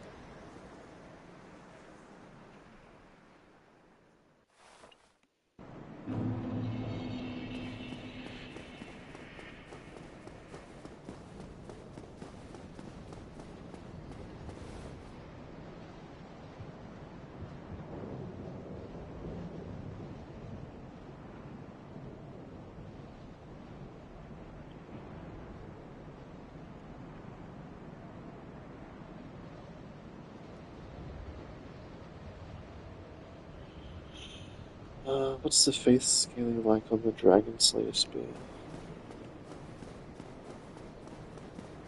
The Dragonslayer Spear in Dark Souls has fairly strong faith scaling. At its highest upgrade, it gets 100% scaling from faith. What's unique is that this faith scaling boosts its lightning damage rather than magic damage. In addition, the spear also scales 60% with strength and 100% with dexterity, but the faith scaling is what boosts its lightning damage specifically.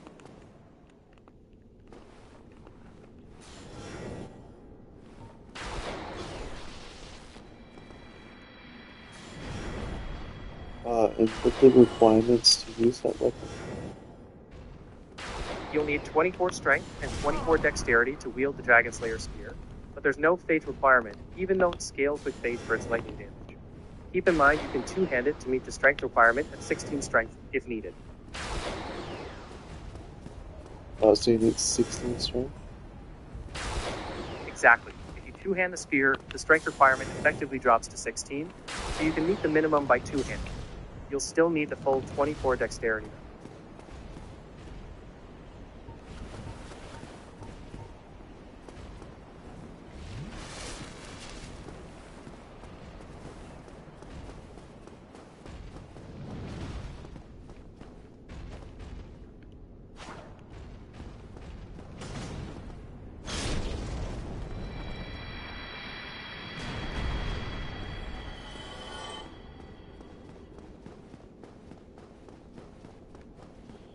And how much scaling does it get off strength and dexterity?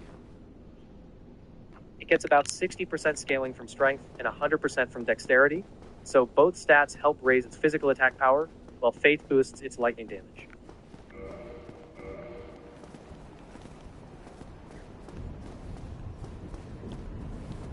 Point for point, what's like the best split for damage with that weapon?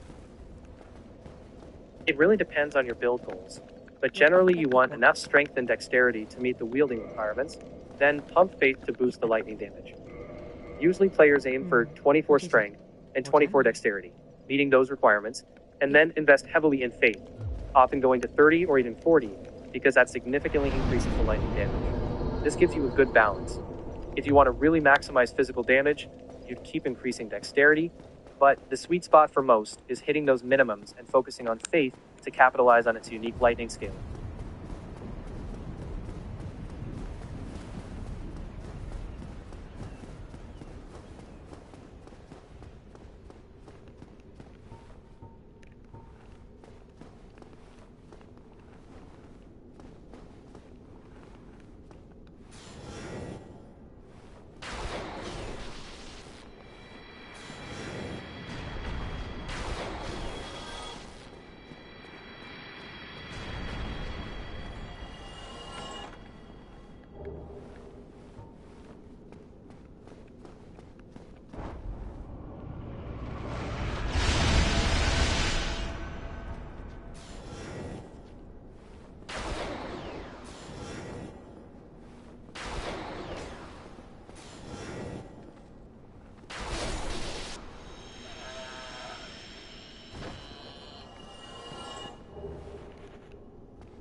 That is awesome.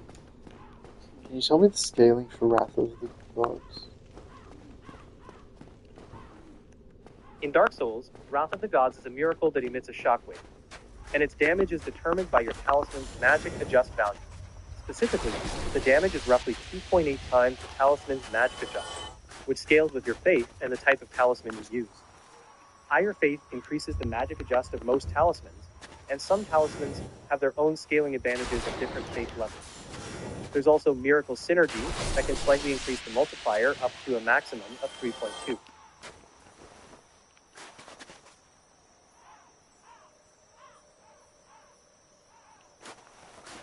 Okay, tell me, what is the combo to get me, the most amount of miracle damage? For the highest miracle damage, players typically aim for a faith stat around 50, because that's the soft cap where you get the most benefit before diminishing returns. At that point, using a talisman with a high magic adjust, like the Dark Moon Talisman if your faith is above 42, will maximize your miracle damage. You can also add Miracle Synergy from certain buffs to slightly increase the damage multiplier. Essentially, high faith, the right talisman for your faith level, and synergy buff will give you the biggest bang for your buck.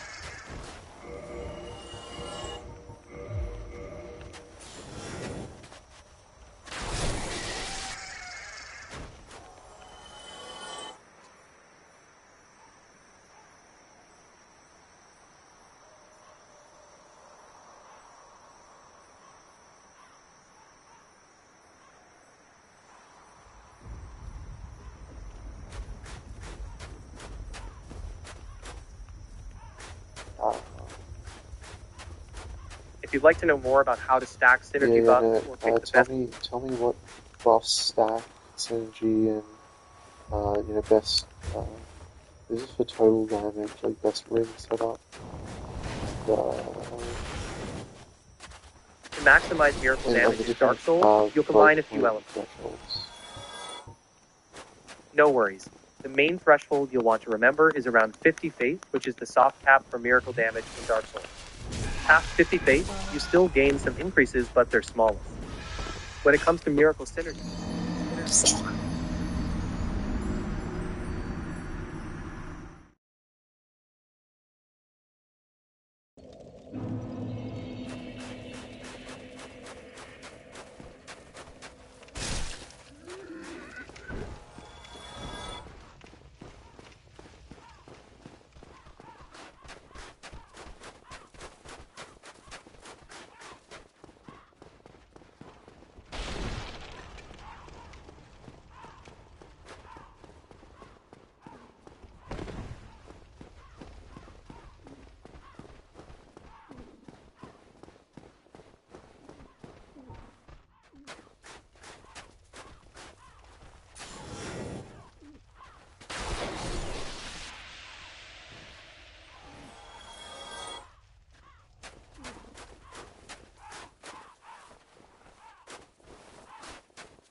my god, dude, are you serious? Yeah, no, I'm not talking to you. It's on TV. It sounds like you might be feeling a bit overwhelmed or unsure. Learning these mechanics is definitely useful. If something specific is bothering you or doesn't make sense, feel free to tell me. I'm here to help you break it down, or we can take a different approach. And if you're feeling frustrated, that's totally normal. These games can be tricky. Let me know how I can support you best. What's the quickest way to farm 10 souvenir of reprisals? From what I found, the fastest way to farm souvenirs of reprisal is to head to the painted world of Ariamis and repeatedly defeat the crow demons near the phalanx. According to the Fexter Life community, the drop rate is roughly 10%, and with the covetous gold serpent ring and 10 humanity, you can increase your item discovery to speed things up. Another option is invading as a Darkwind Blade in Anor, Londo, or the Painted World to earn them through PvP. But for a quick farm, the crow demons are your best bet.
Is the process just going up to the annex, or is there like a better place to...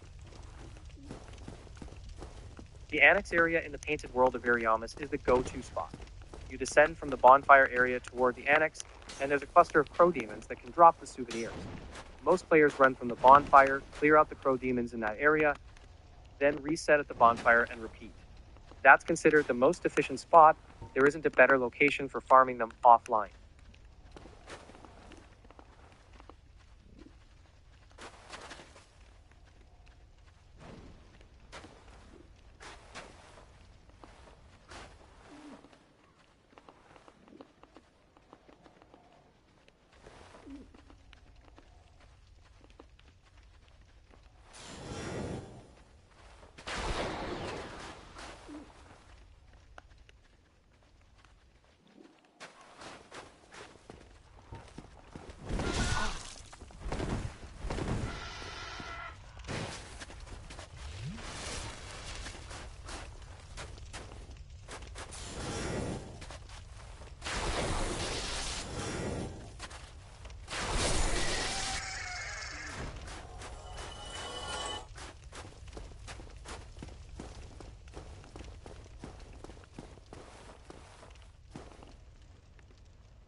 If you have talismans in both hands, can you throw them like left, right, quicker than just using one hand? Unfortunately, no. The casting speed for miracles in Dark Souls isn't increased by alternating hands. It's tied to the spell's inherent cast time and your current animations. So even if you have a talisman in each hand, you won't be able to speed up casting by switching left and right. Your cast times remain the same.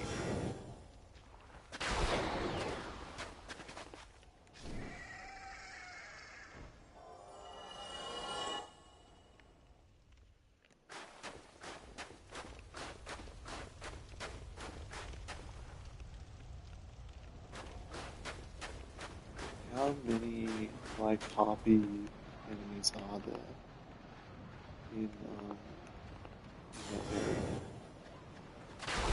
In the annex area of the painted world of Ariamis, you'll typically find about 7 crow demons roaming around. These are the enemies you'll farm for souvenirs or reprisal.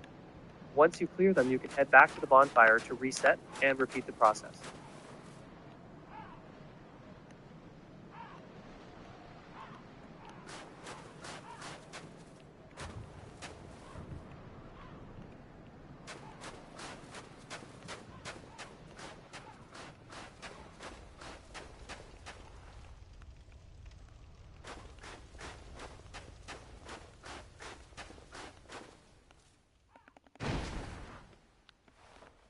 Yar.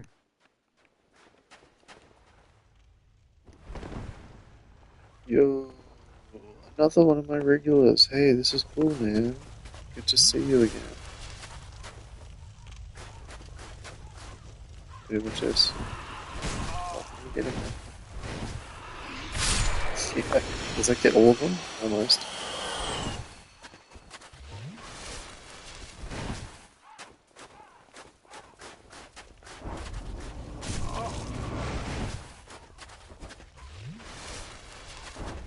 Safety here.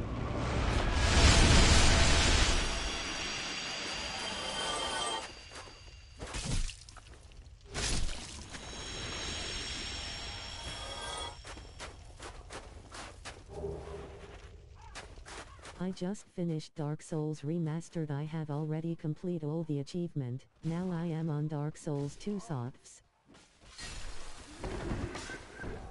Yo, nice, nice. Even the achievement where you have to get like all of the boss weapons. It's a pretty tough one because you gotta get to like New Game Plus 3.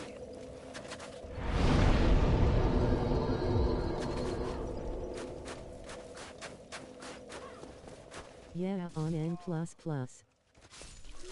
That's work.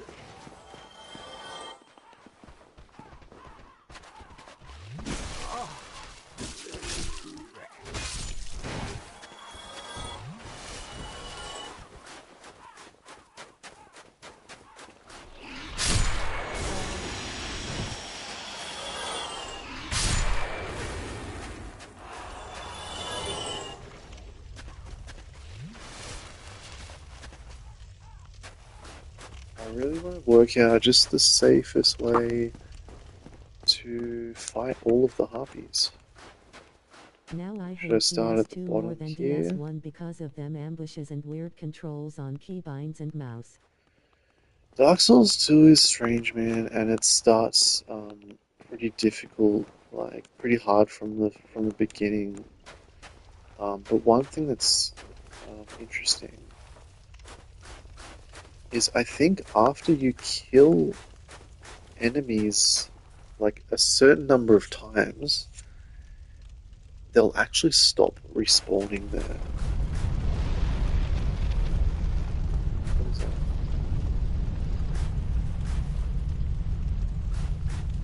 What's that sound?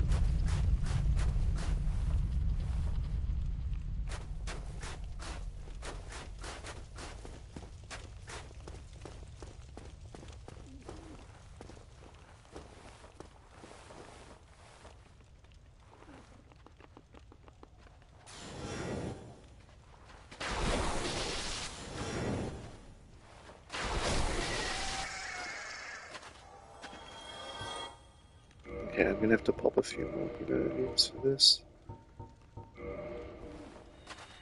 I just want to pump my item discovery Yeah, I up don't as high farm, as it which is really kinda goes. scary if I really want some item to farm. The solutions is about the Covenant, but which one? Yeah, I don't know how farming really works. Yeah, if you know, killing them makes them despawn.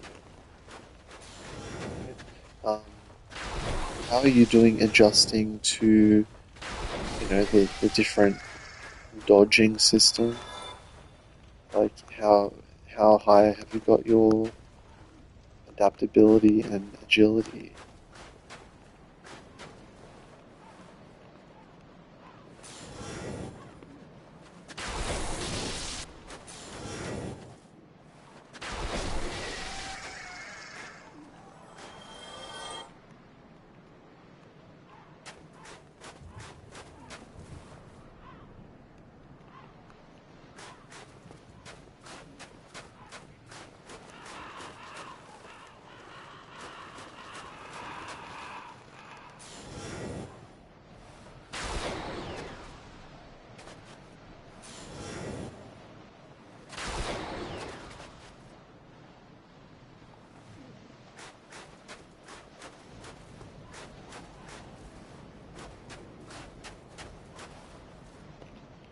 Interesting that you can't hit that guy from that point. So what I'm going to do now is just get to...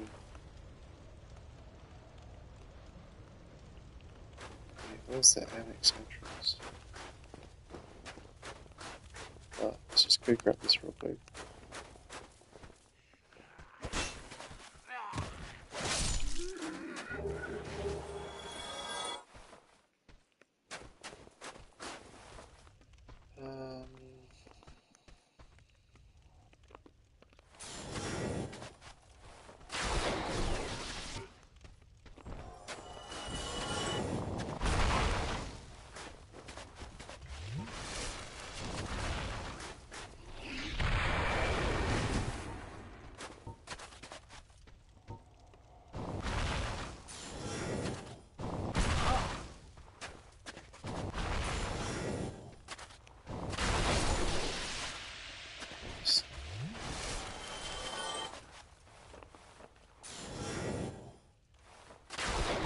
It'd just be sweet if you could target stuff just a little bit further away.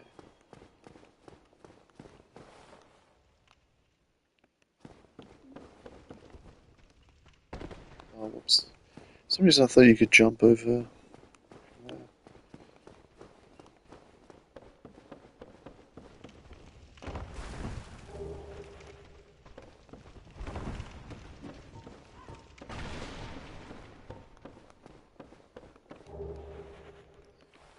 Ah, the egg thermofuge. Yeah, I can actually trade this with Snuggly.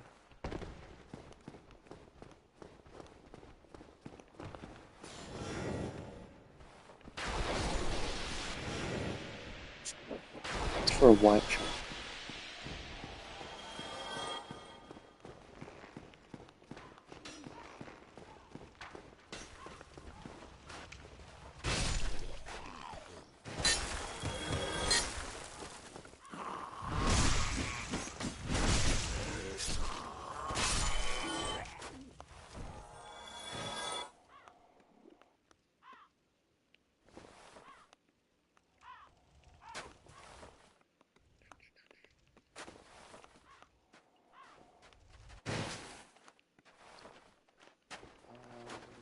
Did I ever come down here? I don't know if I did.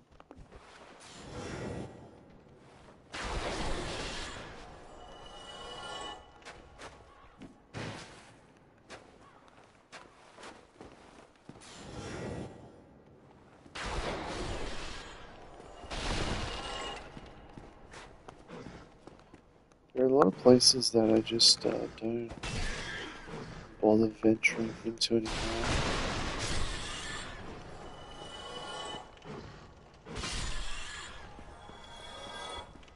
So I actually don't remember there being this many rats here.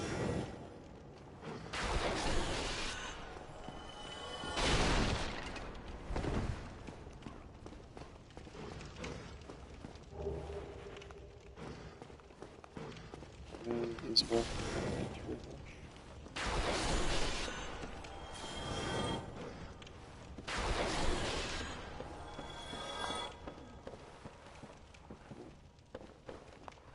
Just want to jump over there. Should have just poked it first.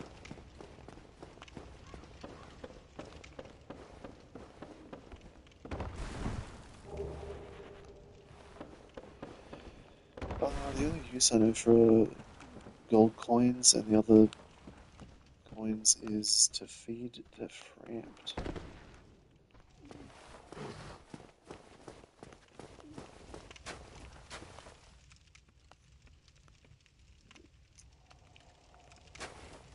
I'm gonna go this way.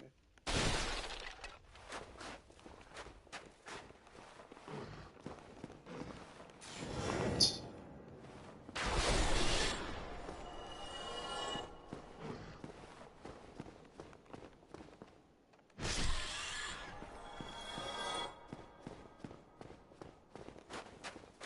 We will be ending the stream soon, so if there's any questions or requests or anything like that, any comments, yeah, just put them out there. ending the stream in like 10 minutes.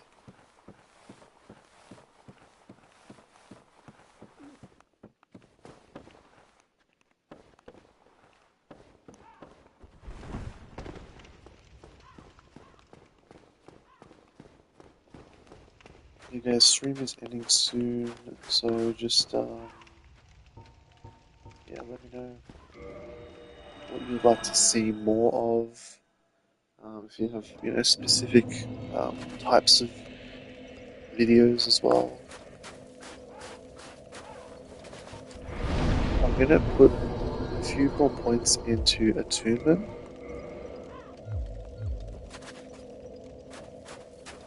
That way I can just with the rudiment spells. I will double check what the thresholds are to get another slot.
Okay, let's see. How many of these things do we have?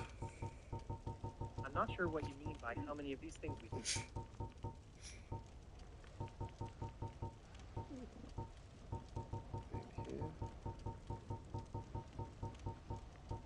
Dude, what are they?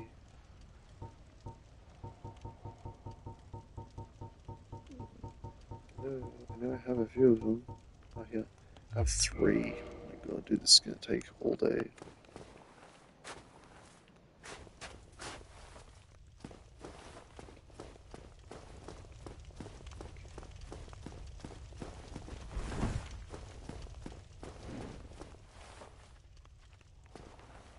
Did I already? No, I did not.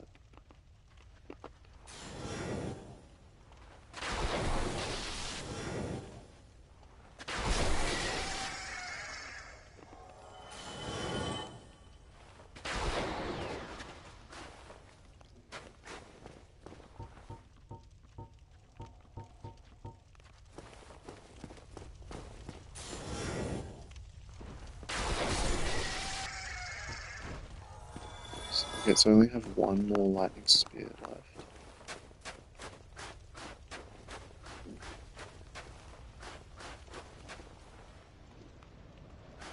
Is there going to be another dude, or did I already fight him? Okay, there he is. I think this should be the last one.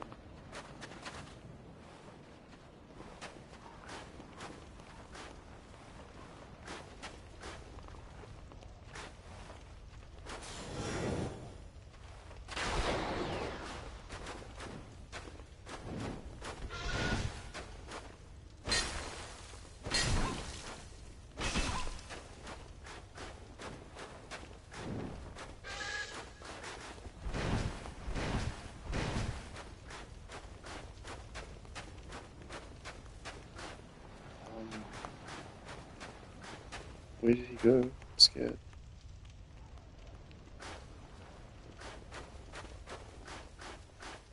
What? Did he jump off?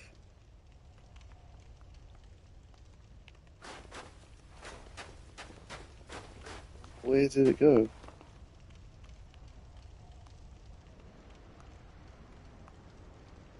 I didn't see myself get any souls there.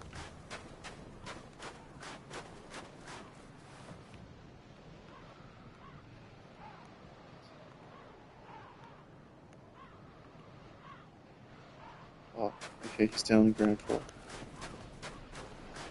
I can see him. Okay.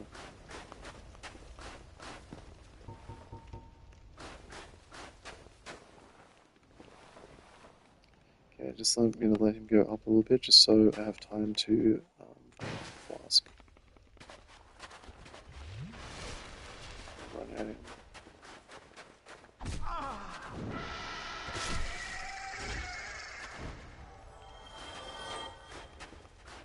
Cool. Fuck it, I'll just have my bow. I think I have enough to level up. Yeah, I should.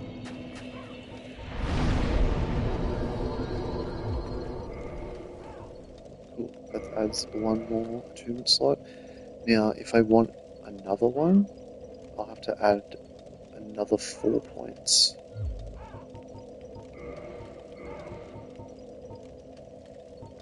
Right now, I'm just going to do homeward.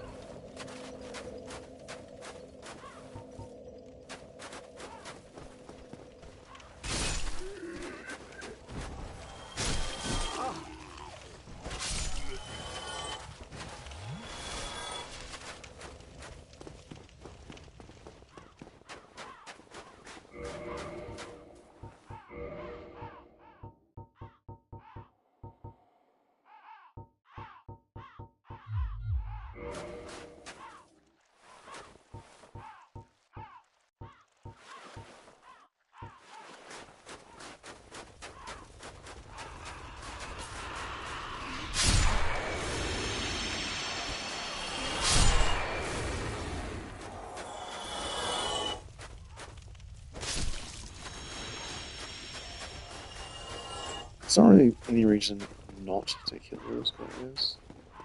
That's why I do it.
just be extra sure, okay, nice.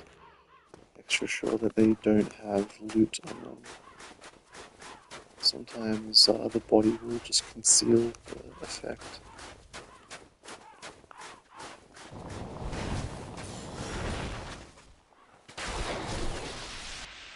It's going to be the most annoying though.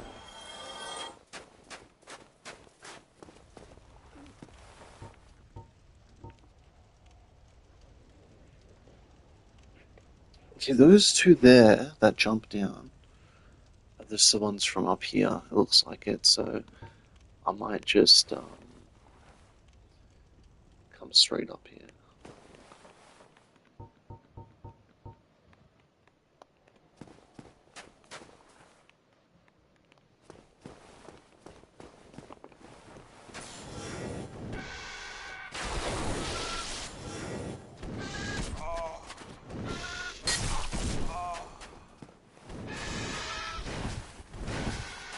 Let's save.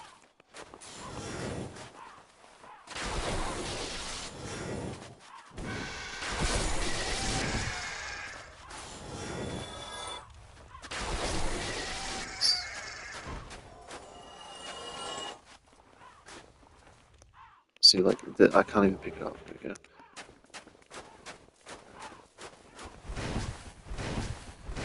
Yeah, we got those. We just have to go over here. These guys again.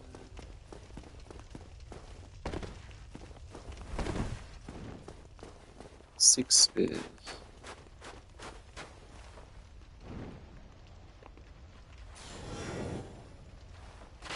Oh, I'm actually so happy that it rerouted. Looks like one of them's dead.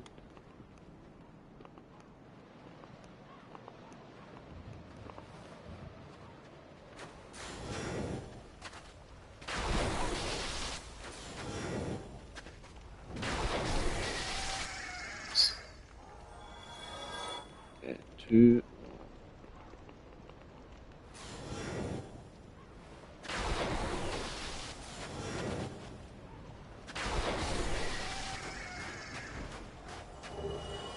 Nice.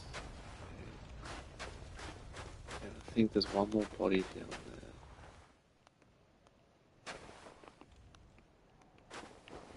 I think we killed him.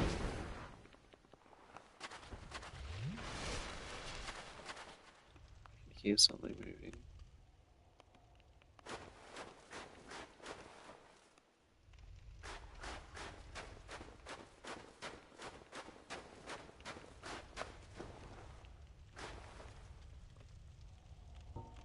That's gonna be it.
Does DS2 has a lot of experiment builds? Oh, DS2? Oh, yeah, I forgot we were talking about that. So I haven't actually finished it, and I don't have the expansions yet. Like the DLC, so I can't say too much on it. I'm not very knowledgeable. But from what I hear, there are some, options that you have in that game that you don't have even in Dark Souls 1. Like, one of the things is if you get like your strength and dexterity high enough, you can actually power stance weapons, as in like use, you know, one of each weapon in like dual wield. Like it actually has a dual wield move set built into it. And you have to hit, you know, enough. Like you have to have like 150% the strength requirement, for instance. So I haven't done it yet, but I think it would be really fun.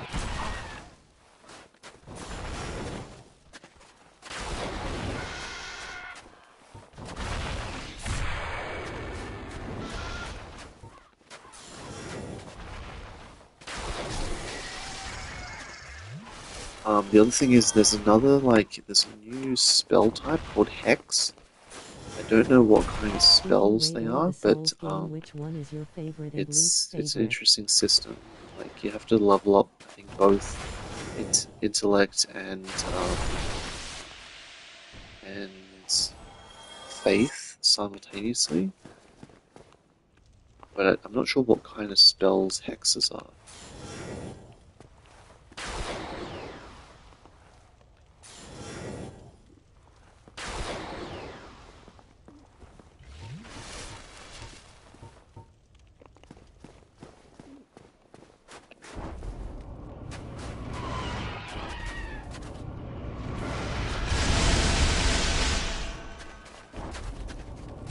Faith armor on Dark Souls 2 is clean.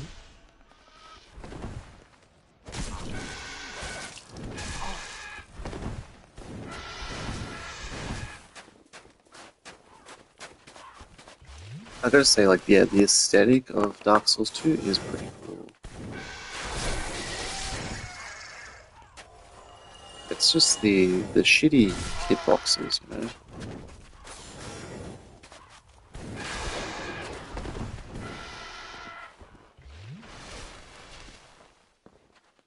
There are just some attacks that just shouldn't hit you. I understand, like, the lore aspect, though, it does make sense. I'm a bit of a fan of the agility system until it starts to, until you have to deal with it too much. Yeah, and also the unforgiving and the adept. Why did they put adept? Adaptability wait, is that what you're talking about? Unforgiving, wait, what is that?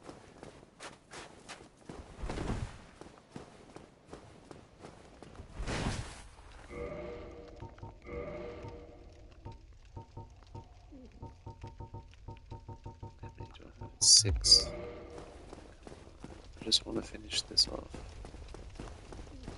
I might have to continue continue with the farm tomorrow. It's getting very late for me. I should have gone to bed hours ago. The first boss, I think it was called a knight. Oh yeah, there's a lot of those like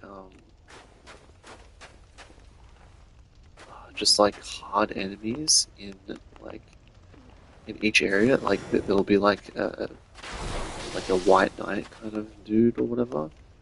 Those guys are hard, eh? Is that the enemy type? It's like a floating knight. It's kind of like a new version of a black knight or whatever.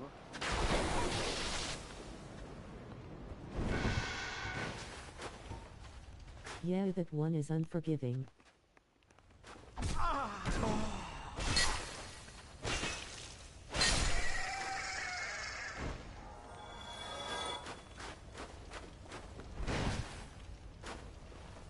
What about the like the pirate ship area? Like the boss in that place is so annoying to get to, and you fight in such a small arena.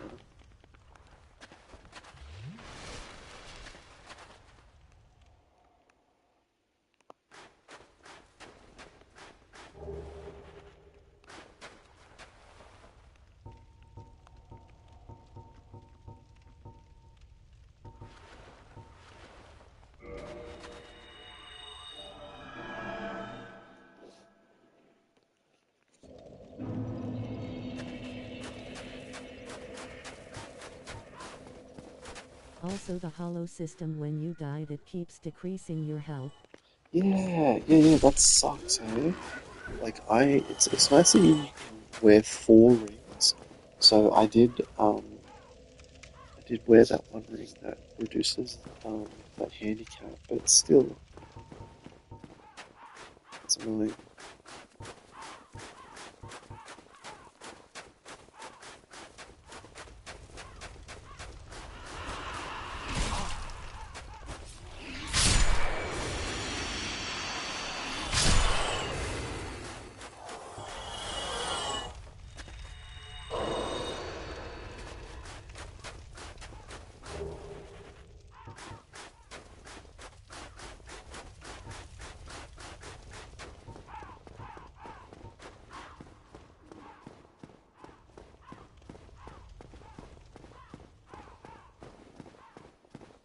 I am at the second boss yet, the giant. I never knew they have a ring that would cap the reduced health.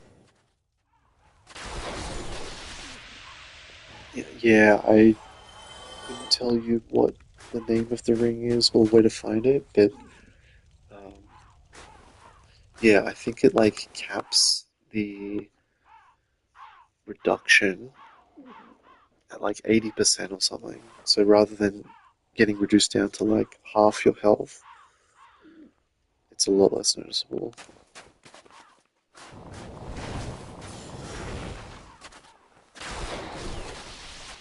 Yes. I get that dude first, right? I'm just cheering.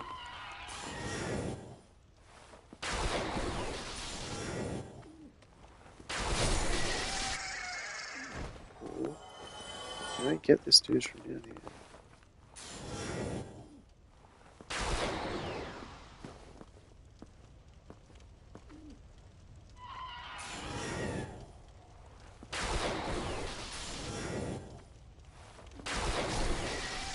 Nice.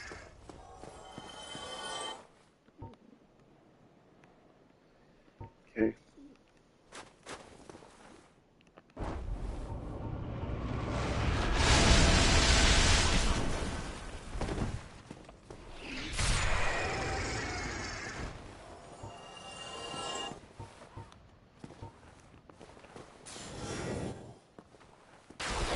Did you also get the platinum trophy for all the souls game? No. I've never been really like a trophy hunter. Um, so no, I haven't done that yet. I think I will at some point.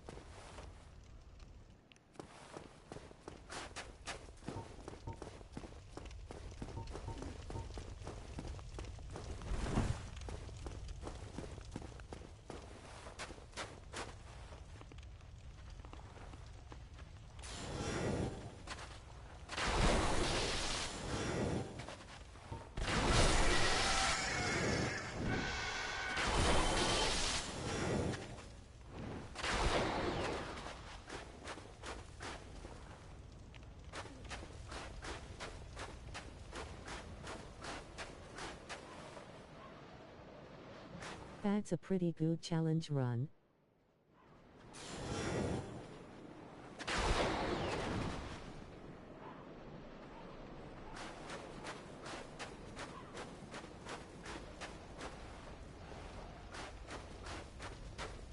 Okay, I can see the last two down there.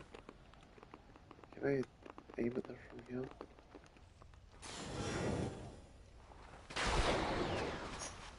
Oh, I probably would have hit him if I threw it at the right time.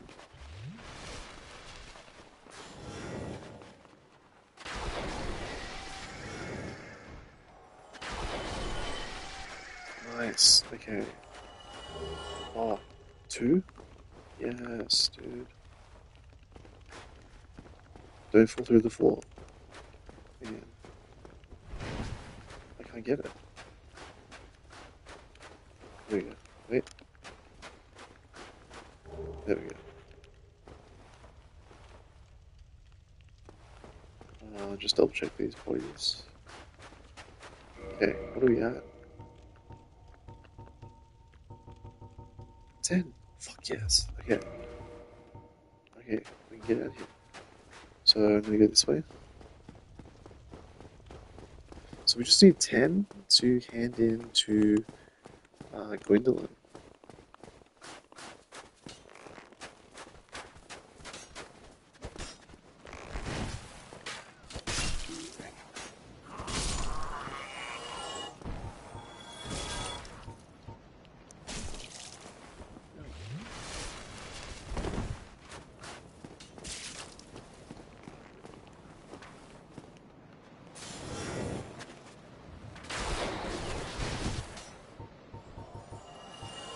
Dang, you're lucky about them drops.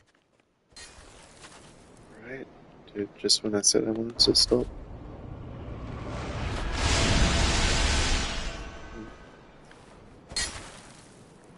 I can hit a little bit with that.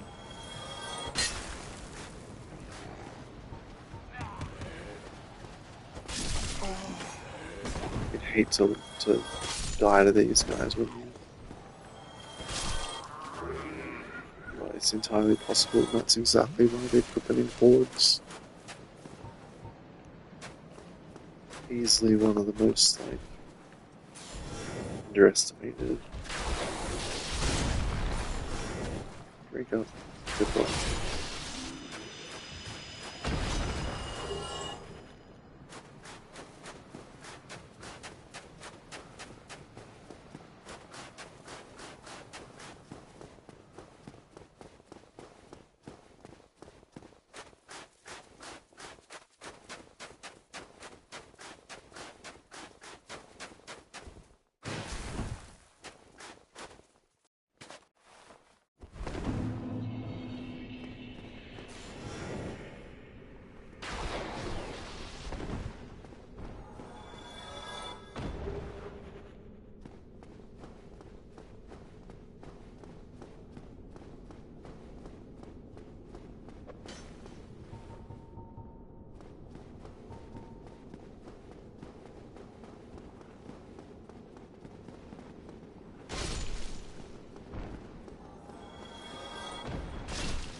Okay, we're about to get a massive power boost. Massive, dude.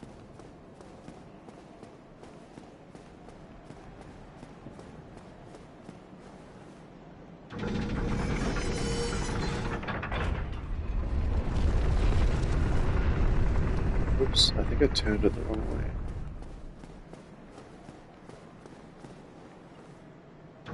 Okay, so anyone that's just tuning in now, this is my ultra high faith.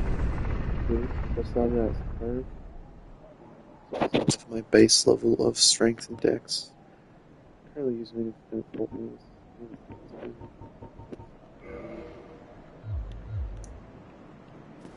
Let's go do this again. I've collected, a bunch of rings, but this is just what I'm using right now. Dang with the 68 faith. Yep. Crazy, right? I might push it the 70. Okay, so right now we should be able to go to bonfire. We have to put on the seance ring.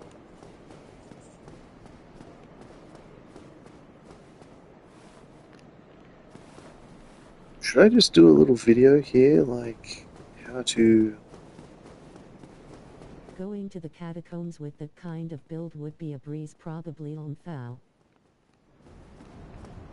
Right, and we're going to get a divine club as well when we go back into Anor.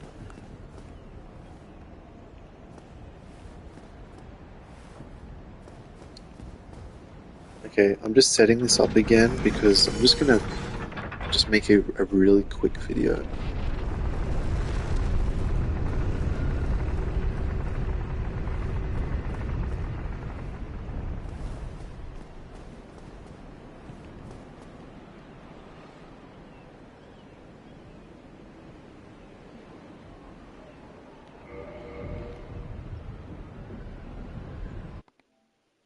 Testing 1, 2. Okay. Hey, what's up, guys? So this is how you get down to Gwendolyn and how to join the Dark Moon Covenant. So with the lift here, you can actually push it down one more level just by turning it the other way. And when you go down to the bottom, we're going to have this room here with bonfire. There's also going to be a statue, right? What you need to do is equip the Dark Moon Seance Ring. This is found in the catacombs. As you approach the statue, watch what happens. It disappears. Here also is a really nice ring if you're a faith user. And what it'll do is it'll actually boost the strength of miracles. Halt! This is the tomb of the great Lord Gwyn. Tarnished it shall not be by the feet of men. If thou art a true disciple of the Dark Sun, cast aside thine ire. Hear the voice of mine self, Gwendolyn, and kneel before me. O disciple of the Dark Sun, thou hast journeyed far. Hear my voice. If thou shalt swear by the covenant to become a shadow of Father Gwyn and Sister Guinevere, a blade that shall Hello YouTube. of our lords, then I shalt protect thee, safeguarding thy person with the power of the Dark Moon.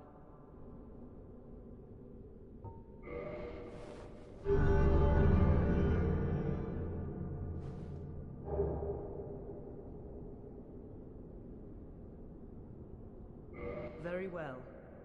Now thou art a blade of the Dark Moon, hunteth the enemies of the lords by the power of the Dark Sun.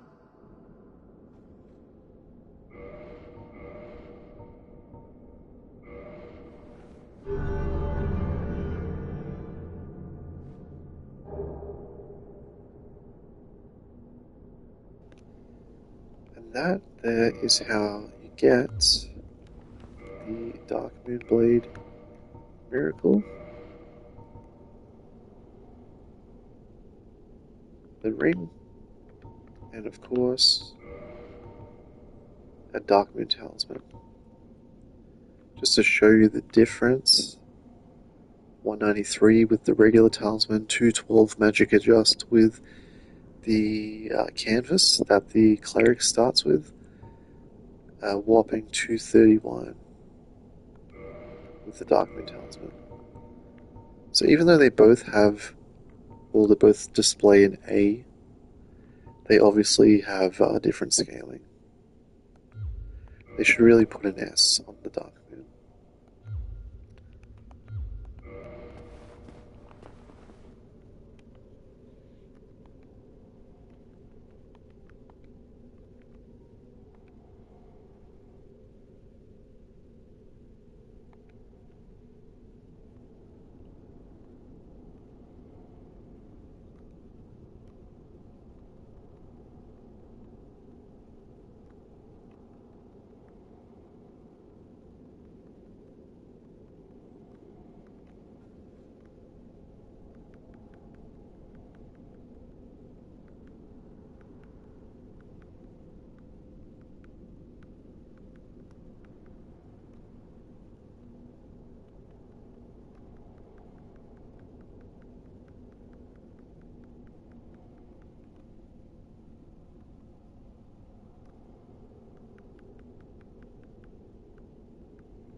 Okay, I'm just saving this real quick.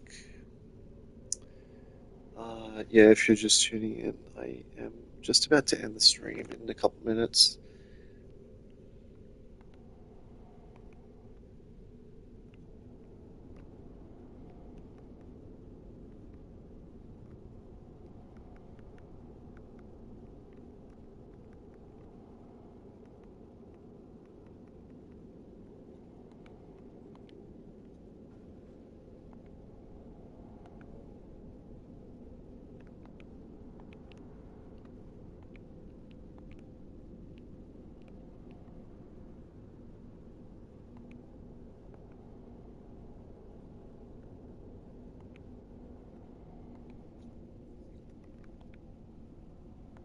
Alright, I missed the live by a long shot.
Okay, hold on a sec. Where's my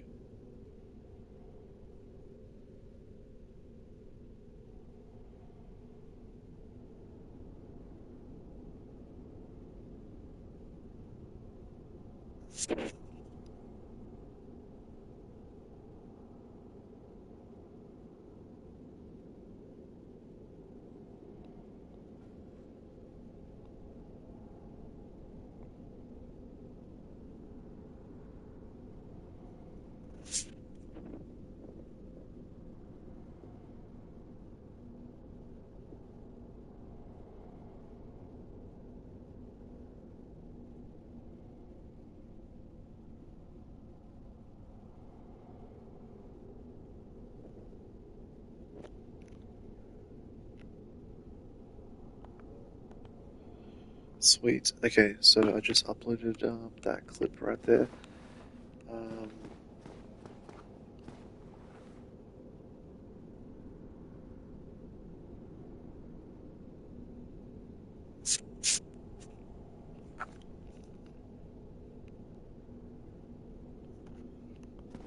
Yeah, thanks for tuning in, guys. Let's see. So I now have the Dark Moon Talisman. Massive magic adjust on that thing. But more importantly, you know what I can do now? Do I have just a regular dagger?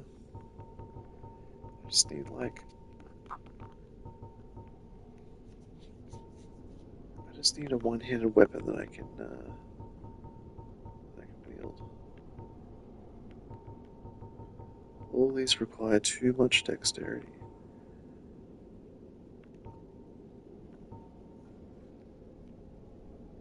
I have just another mace. Should I just level this mace up to plus 15?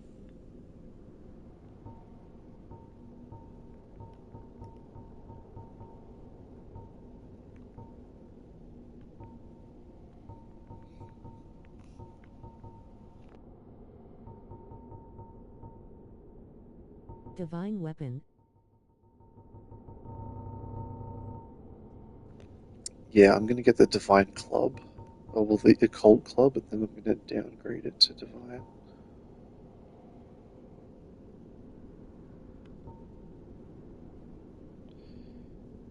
Let me see here.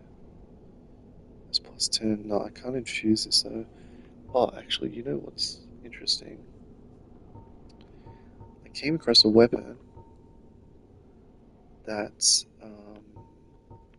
you upgrade with Twinkling Titanite, but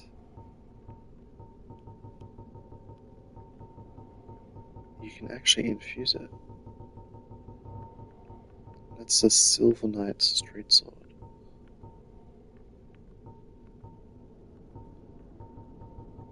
Man, almost all these weapons need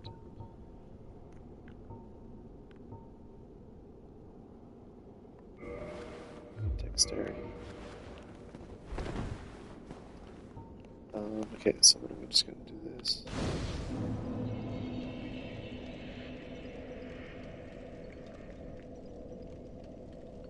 I want to...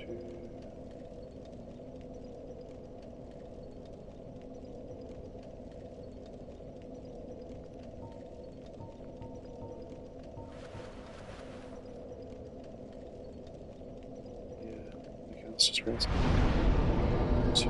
Sorry, I'm just having like a brain fart right now.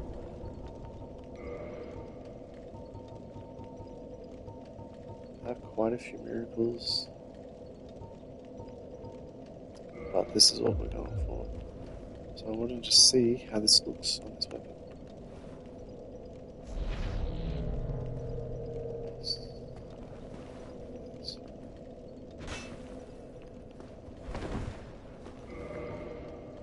I'm just going to straight up turn that off right now.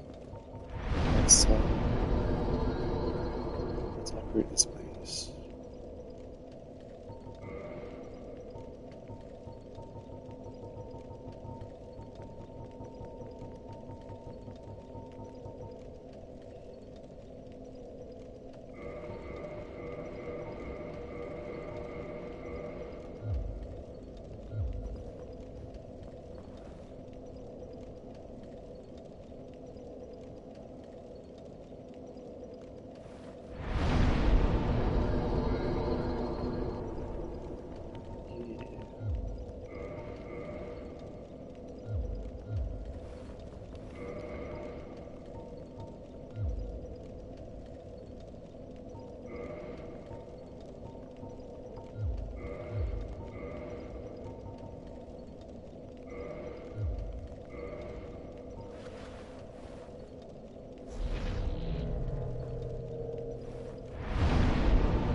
Does resting turn it off?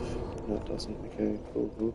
So this is kind of a hack way that you can get another cast of it. So it lasts like a minute, I guess.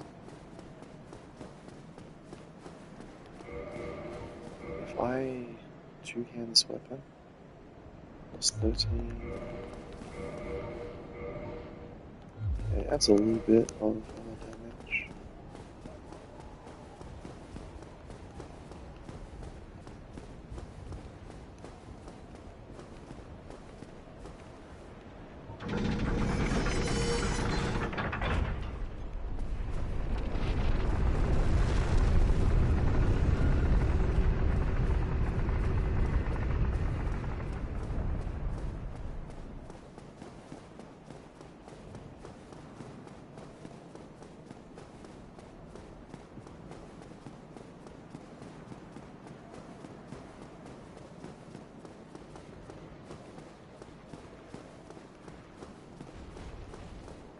Oh, I guess I haven't been here yet. I thought I did. Okay, so what I'm just going to do, I'm going to hit this guy once. See how much damage it does. Okay, fuck all. Right, yeah.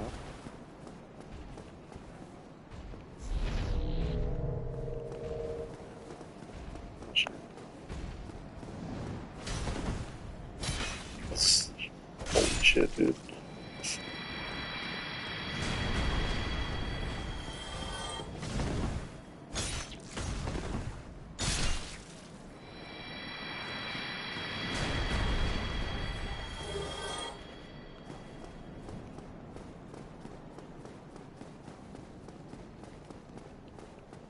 I thought I had done this gauntlet already.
you are. You've been quiet these days. Smooth summoning out there. Anytime you see my brilliantly shining signature, do not hesitate to call upon me. You've left me with quite an impression. I would relish a chance to assist you.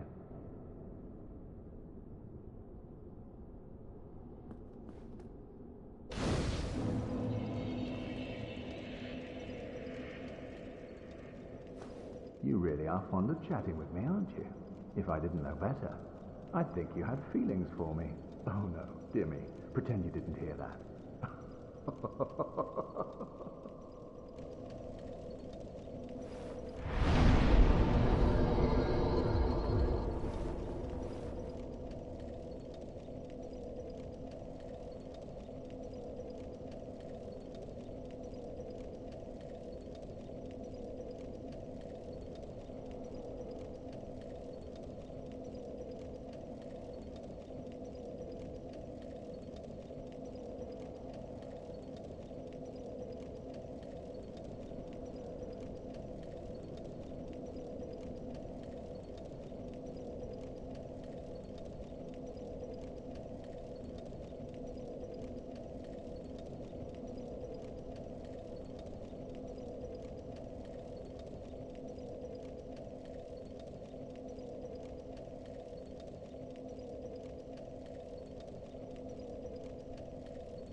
No, dude, are you serious?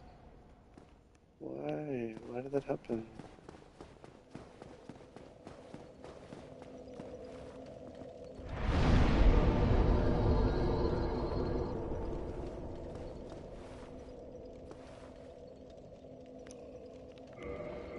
Why does that happen, dude?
Okay, I know I've said this 1,000 times, but I am literally about to fall asleep now, so I am gonna take off, and again,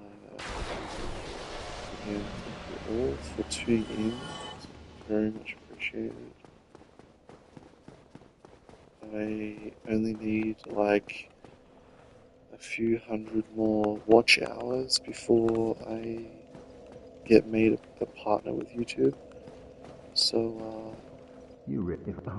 yeah, really appreciate you guys having me on in the background or whatever you're doing. We'll catch up again soon. Thanks.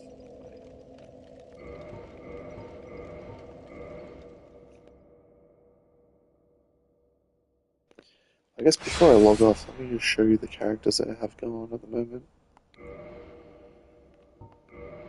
So the one we were just playing then, obviously, is level 6-7.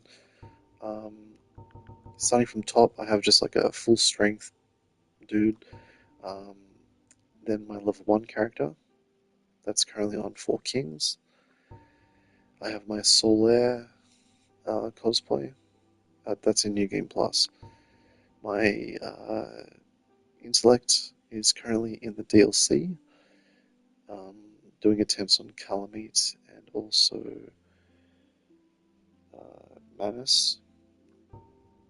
And we have our Faith character in Anor Londo. And I was just doing a couple of like speed clears just to see how quick I could get through the game. I'll probably just delete this character and try again. Gravy is actually my Gravelord character, where I basically just rushed the Gravelord sword and used that the full game.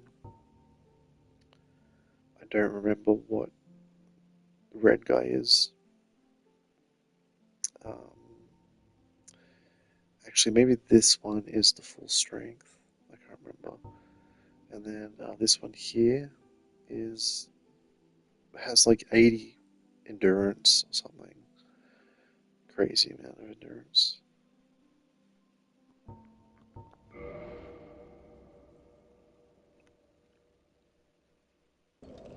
I tend to get my characters to, around Duke's library, and then I just give up.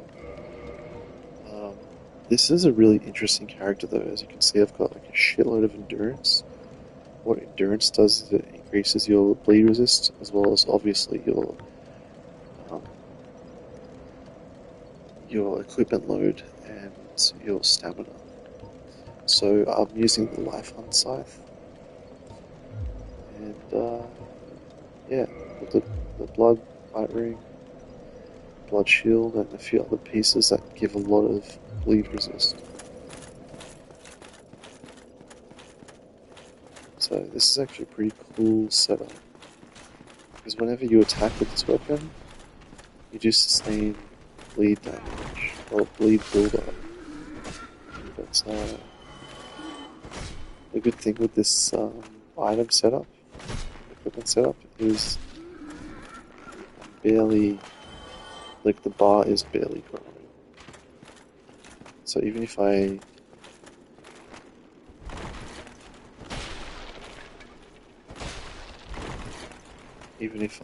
hit a lot of enemies,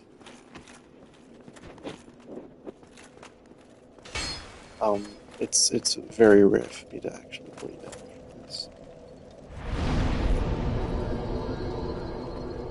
Okay, that is going to be it for now, but cheers for tuning in, guys.